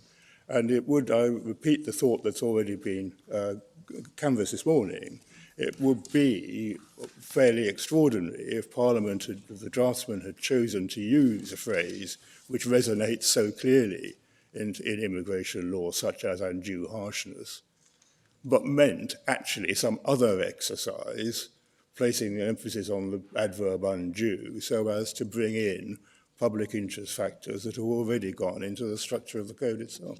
So we say that's the way in which it works. And I say I will come back to those two upper tribunal decisions to try to see what they actually said was involved in the exercise, because my submission is they do give some fairly clear guidance. So we say approach the code without undue complications from the case law, save that we do say our analysis is consistent. You don't get too worried about the case law except where it helps. Well, that's always the way.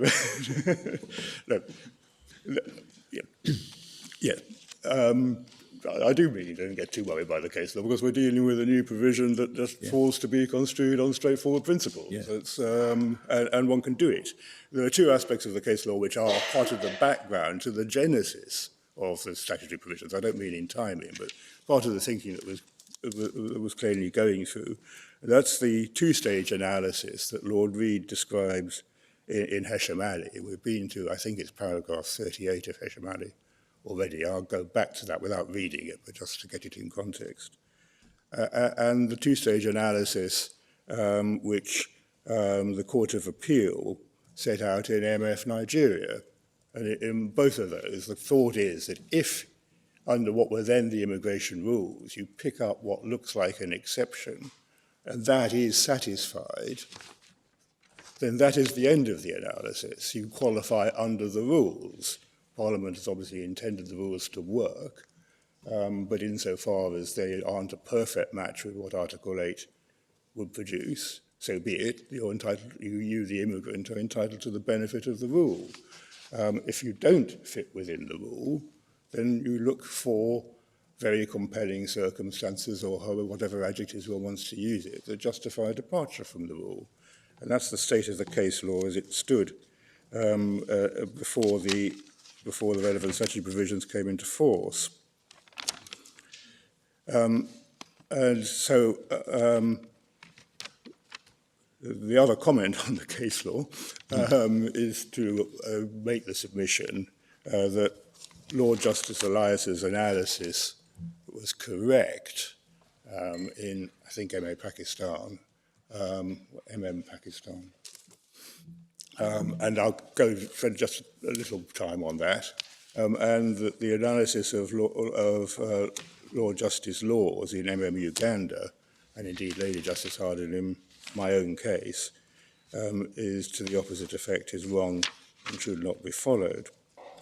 So if we go to the statute, can I just draw attention to some of the salient features that the Court would be more than familiar with? We've set it out in our case as the immediate precursor to the statutory provisions. Move our printed case. Your Lordships will find at MS 2427, paragraph 2 of the case,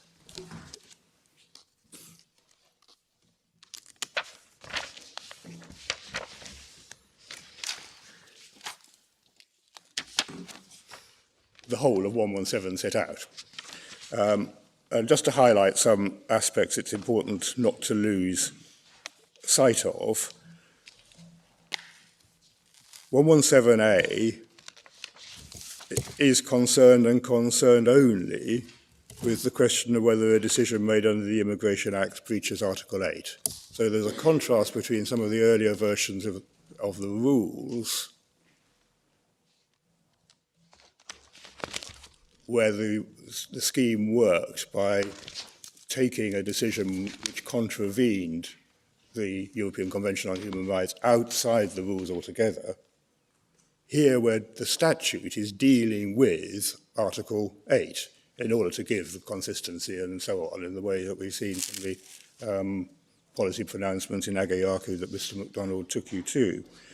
So the public interest question is in 117A2, 117A3 defines the public interest question as a question of whether an interference with a person's right to respect is justified under Article 8.2. So going on to the exceptions, come under the exception, the statute works by saying the interference is not justified. You come under the exception and the public interest is put out of the equation and the interference is not justified.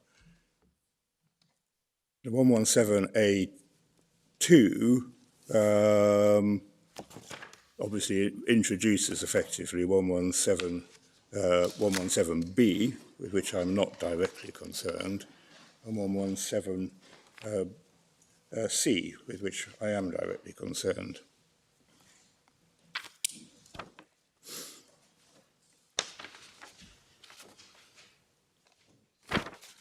One 7A2 tells the court or tribunal to have regard to the considerations that are listed in 117B or 117C. So they're not said in fact to be fully determinative. It's a requirement to have regard to those factors. But it's obvious from the role that the exceptions play that if the exceptions are satisfied,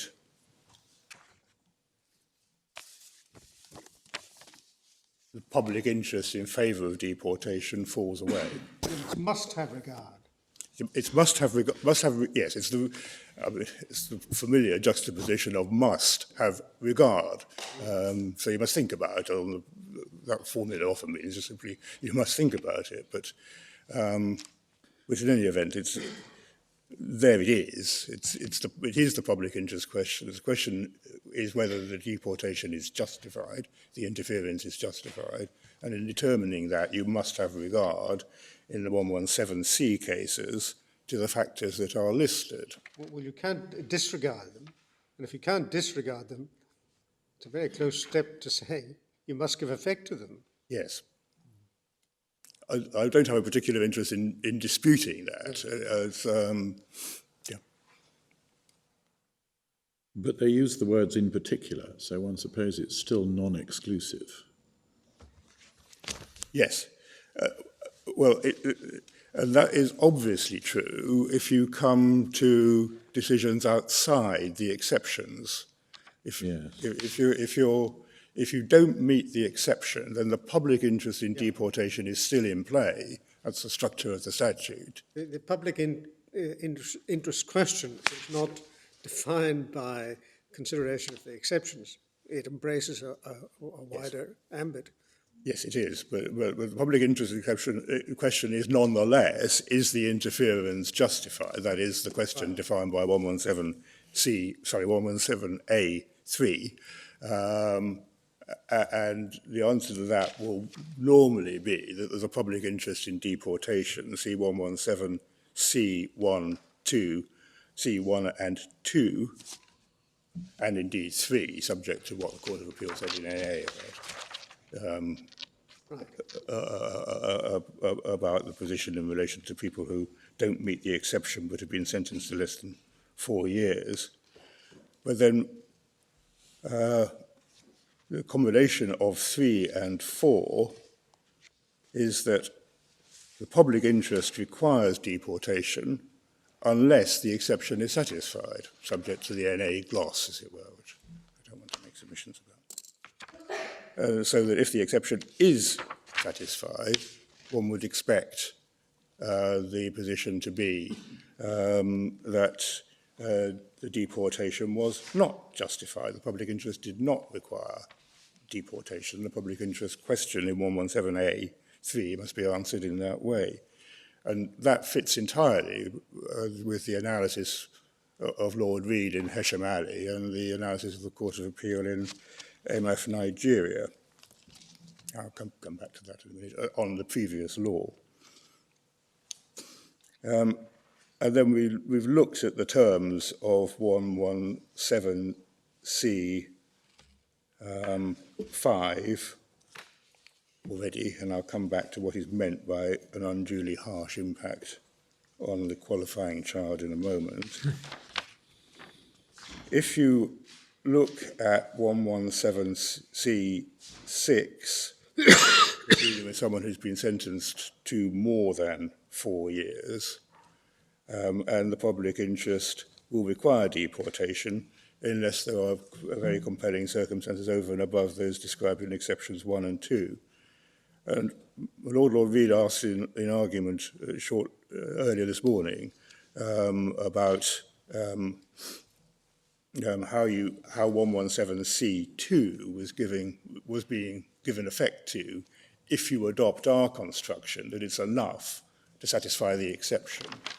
The answer is that the section itself is structured in a way which recognises a differential according to the gravity of the offending. That's my learned friend's point on the banding. And that when you get out the other side, you're not in the exceptions, you're over 4 years, then the public interest in deportation is the greater, the more serious the offence is. So 4 years and 6 months sentence, you're in the public interest territory because of the extra 6 months. So can we just understand your submission even more clearly, Mr. Drabble? Yep. We've all got subsection 2 in front of us. Yep. I think you say this is really a preface to what comes below. The more serious the offence, the greater is the public interest in deportation. And so, says Parliament, we're going to do it this way. Namely, we're going to have 2 bands, one between 1 year and 4, and then the second band over 4. And that's how the subsection 2 requirement is satisfied. Is that broadly it? Certainly. I mean, it's almost 2 stages, isn't it? It's that when you're in the exception, the way the exception is structured around the seriousness of the offence, because it only kicks in when you've been sentenced to 4 years, or 4 years or less, whatever. So the subsections 4 and 5, the 2 exceptions, are themselves predicated on a policy about the seriousness of the offending, which I think is what your Lordship is just putting to me. I'm trying to. Then if you don't fit into the exception, the general proposition that the more serious the offending, the greater the public interest in removal, can be straightforwardly given effect to by recognising that if you committed a murder and are subject to a life imprisonment, that's going to be a very serious public interest, very, very serious public interest in removal. If you've been sentenced to 4 years and 6 months, so you're not in the exception, then you're still going to be a public interest, but it will be, there will be a differential. So it sort of comes in under 6 and requiring them to be very, very compelling circumstances. Yes, well, that's what it's effectively telling you. But I think my Lord's point is that actually you don't, I mean, that may be right, but it's probably enough if you see subsection 2 as being a sort of preamble to what follows. I'm totally, with my case, I'm totally happy with that. I mean, I'm not saying that's right, but I can see that's obviously a way of putting it. Can I just ask you this? I mean, the major effect of this is actually under 6, because in relation to a serious criminal over 4 years, really you're sort of modifying the Human Rights Convention position pretty substantially, because you're saying even if someone gets in under exception 1, as having been socially integrated in this country and significant obstacles, and even if there are children for whom it would be unduly harsh for them to be removed, yet nonetheless public interest requires their removal unless there are very compelling circumstances. And that would probably narrow down the scope, is this right, for the tribunal for sort of taking a rather broader proportionality view. Yes, I mean, there are aspects of the Court of Appeal case law which say that even if you're dealing with the sort of factors that are in play in the exception, so you're not relying on material not covered by the exception at all, you simply a very strong example of, length of residence can't really change, but a very strong example of social and cultural integration, an overwhelming example of significant obstacles. The nature of the problem under 4 can amount to very compelling circumstances even when you're under 6, even if it's the same sort of territory, as it were. Now, I mean, I don't need to make submissions. And where is that said? Now, where is that said? I mean, well, don't worry now, we'll let that come to it. But it just seemed to me that in a way the corollary of your submission, that the exceptions are sort of get you home, is the proposition that if you're not within the exceptions, then actually you can't really rely.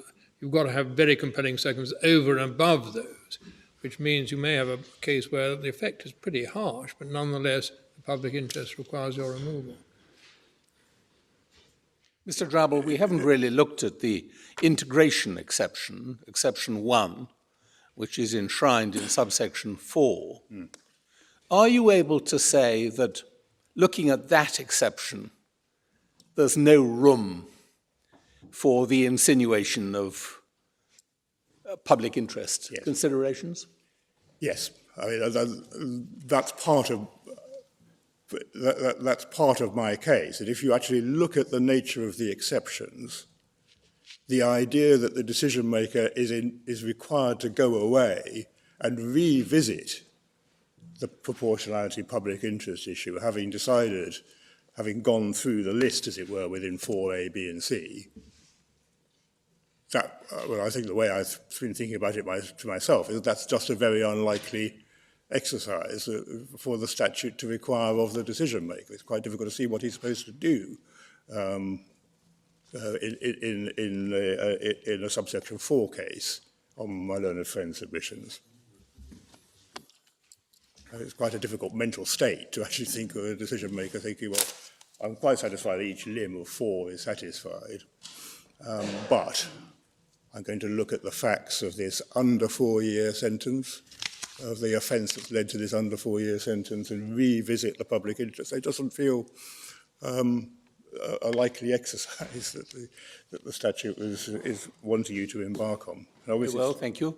The implications of this are really pretty serious, because on your approach, if somebody receives a sentence of less than 4 years, there's simply no room for a court or tribunal to undertake a proportionality assessment, as far as I can see. Or am I wrong about that? No, I think your lordship is right, but it's right because the person who might be the beneficiary of a proportionality exception that would demonstrate that the removal was not justified has already got the benefit of that, because the statute, with a bright line rule, as it were, has effectively said the removal is disproportionate. It's a bright line rule. Which might very well run into problems in Strasbourg.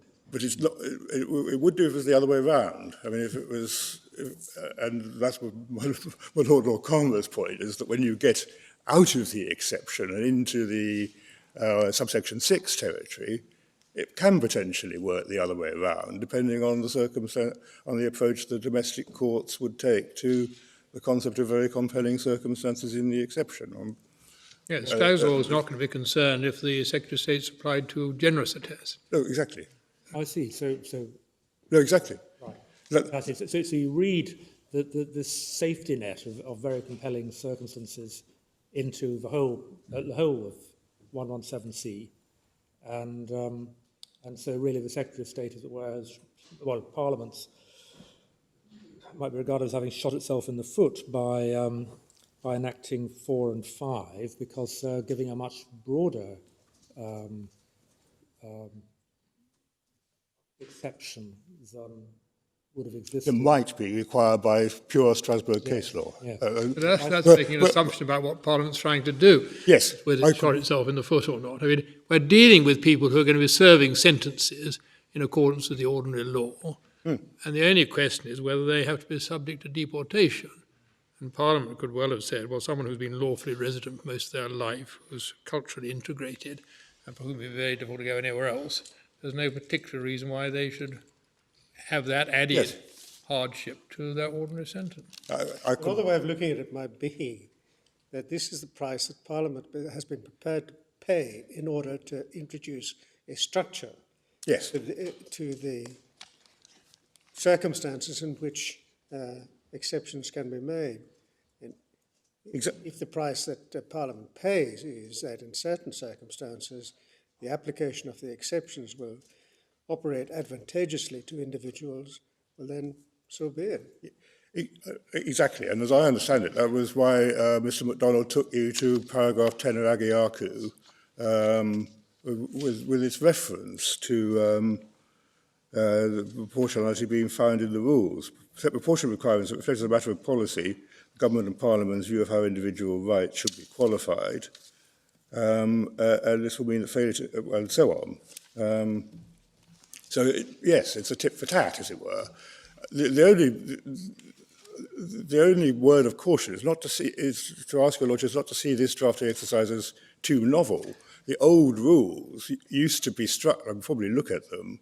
It used to be structured on the basis that if you met the equivalent of these exceptions, you won under the rules, and there was a completely freestanding ability to win under the convention uncircumscribed by the detail of the rules. That was the Wang situation. Yes, exactly. You get home under the rules, but even if you don't, you then have a completely freestanding Article 8 exercise. And the whole point of this is to try and confine it. So yes, exactly. But that means that people who are getting home on these exceptions will, by and large, be people who would have won under the rules under the old scheme. You just wouldn't have called it the public interest issue under Article 8. It was just success under the rules. So it's not that novel in terms of its practical effect. Yeah.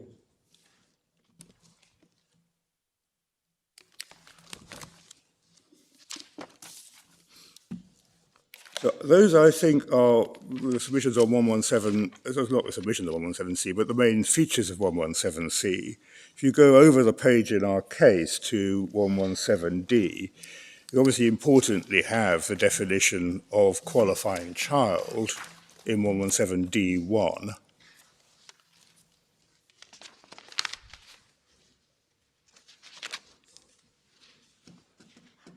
And I just draw attention now to the fact that it is in two limbs. So you're a qualifying child if you're either a British citizen or you've lived in the United Kingdom for a continuous period of 7 years or more.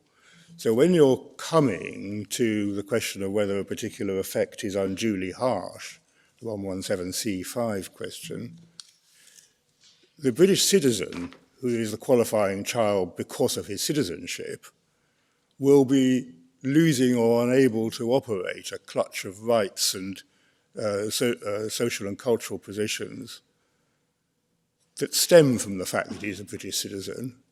And we do say that will be and self-evidently is, a relevant factor to take into account in whether or not the effect is unduly harsh. So there may be different considerations arising between the two categories of the qualifying child in 117D1. And in order to gauge those effects, one will go to the well-known paragraphs in the judgments in ZH Tanzania.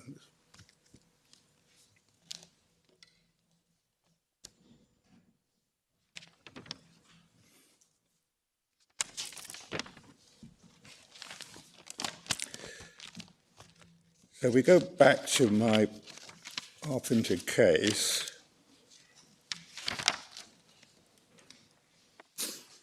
Yes, so this is really the statutory exceptions are a statutory functionally they're equivalent to the old rule 399. Yes. And the old rule 399 wasn't concerned with the proportionality assessment. It simply set out factual characteristics that had to be requirements that had to be satisfied. Yes, quite. If you get into if you meet the requirements of 399, that's it. And I was going to go in a moment just to Heshimali, but that's effectively what your lordship 399A is. said, yes. Yes, I mean the test for the partner, the old test being insurmountable obstacles to family life outside the UK, and with the child being not reasonable to expect the child to leave the UK and no other family member able to care for the child in the UK. Yes. And so it's obviously an evaluative test, but it's not as such a proportionality test, which is...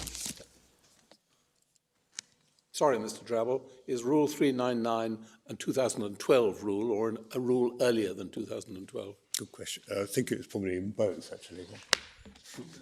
2012. I'm being told 2012. This may be a sensible moment to ask your lordships just to open up Heshimali. I don't want to spend a lot of time on it. We've seen the most material passage. But if the lordships go to Heshimali, it's Authorities Bundle 2, tab 24, starting at MS 340.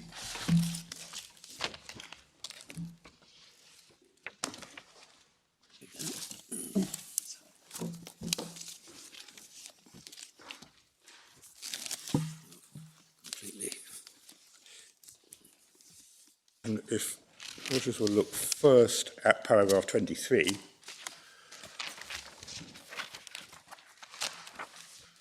Right, thank you. set out the rules, what your lordship described as the new rules, which I take it are the 2012 rules.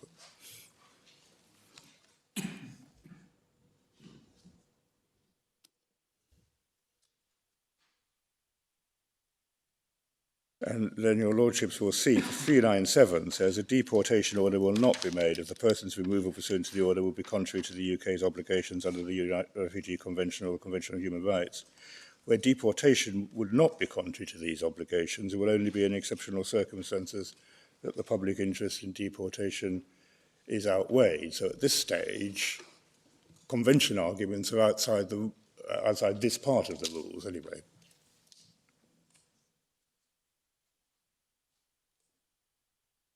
And then 398 says, where a person claims that their deportation will be contrary to the United Kingdom's obligations under Article 8, and A, the deportation of the person from the UK is conducive to the public good, and then there's a 4-year requirement. The requirement is that the Secretary of State, in assessing that claim, will consider whether 399 or 399A applies, and if it does not, it will only be in exceptional circumstances that the public interest in deportation will be outweighed by other factors. And then we have 399, as Lord Mead was pointing out.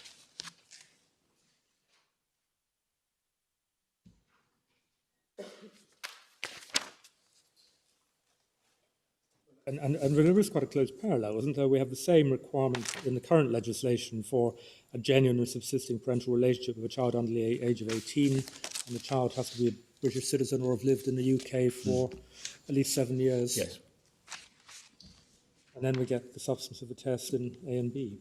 yes. The point is, for my purposes today, that you don't get the public interest coming back in if you satisfy the objective requirements that are set out in 399.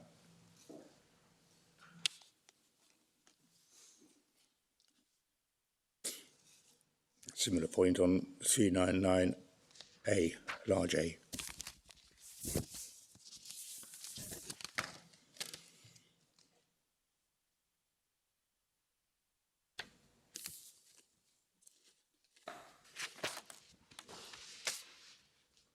Then if we go on through the judgment to passage that starts at paragraph 37, MS 356.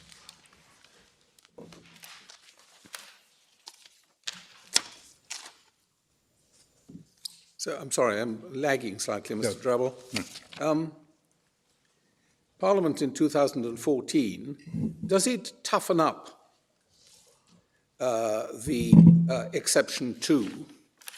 I'm reading 399. It would not be reasonable to expect the child to leave the UK. As we know, we now have, would it be unduly harsh? Yes. So is Parliament there toughening it up? It's certainly a different test. We have actually, I was going to come to this because we dealt with it in our printed case. If your lordships will look at, sorry, if I can find our own printed case. Yep, got it. 2426. Yep. Oh. It's paragraph 11. Why don't we, can I just suggest that they make the entire thing because we've... You do after Yeah. Not quite the toughness, the harshness point. If you lose, that's in our case. Let me just. No, we've done all the things.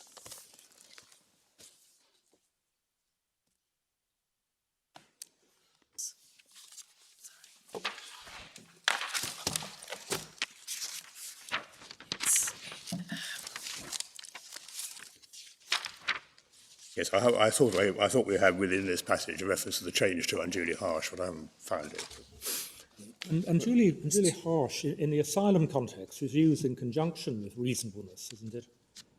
Unreasonable, it wouldn't be unreasonable or unduly harsh. And I think it's been treated as indicating the rigorousness of the reasonableness test. Yes. Well, yes, and I mean, there may be a difference between the context of 117B 6, which is where the reasonableness one is straightforwardly and plain, you're not in criminality territory, and the unduly harsh, I'm perfectly willing to, I have to accept, that unduly harsh is a tougher test than a test that was expressed solely in terms of reasonableness, but it is nonetheless the test that is lifted from asylum cases, and doesn't in itself bring in a public policy balancing exercise. My learned friend, Mr. Knight, points out just that we have something about Mr. MacDonald's and her printed case have a passage of paragraph 23 onwards. Sure, which case is it, please? This is in Mr. MacDonald and Sonali Naik's a printed case on KO Nigeria, but they've set out the way in which the rules have evolved. Yes, so I'm just simply giving your lordships the reference to that. It may be helpful. It's in fact taken from YM Uganda. And which paragraph again, please? The reference in their printed case is to MS 2188, paragraph 23.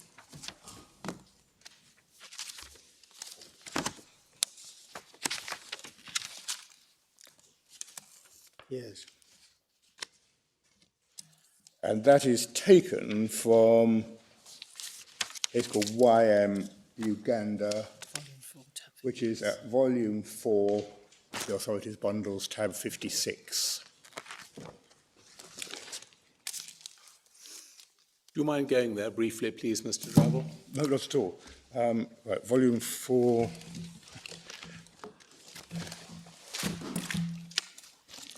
Tab 56, your Would you lordship's... go to paragraphs 17, 19 and 20?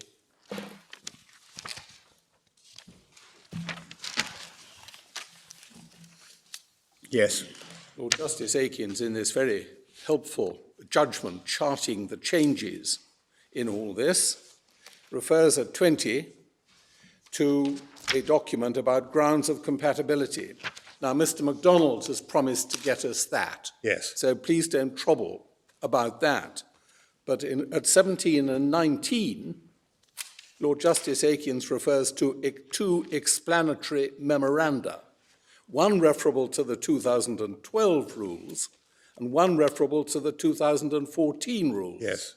And this morning I tried and failed to get them in these bundles. If I'm right in saying we haven't got either of these memoranda, could you supply them, please? Yes. So the answer is between us, we will. Thank you. Yes. And one other thing, obviously your case is about a man who was subject to a deportation order, appealed against it, the appeal failed, he was deported, he is now abroad, he wants to come back, he is applying for revocation of the deportation order. And so I wondered whether there had been enough attention given in the cases to any differences that there might be arising from the fact that this is a post-deportation application and that you made one bid not to be deported while you were here and failed, and whether there's any difference of approach that we ought to be noticing referable to the fact that you're now abroad and trying for the second time to get this deportation order scrapped.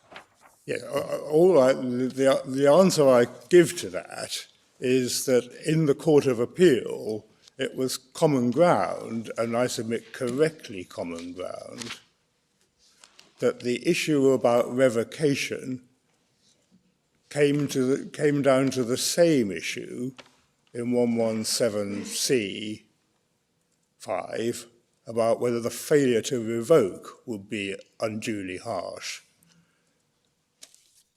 You had to show a change of circumstances Yes, since the first decision. Exactly. Mr. Howell, my junior, is recorded by Lady Justice Arden in the Court of Appeal as exception. I mean, frankly, he had to, that you would have to point to some change of circumstance. Once you haven't got your changes, Once you've got to a change of circumstance, then the same test applies. yes. And the difference between the parties was what was involved in the unduly harsh test itself, whether we're back to the same debate as would be in the making of a fresh revocation order. That's the best I can do. Thank you. Oh, 1 o'clock.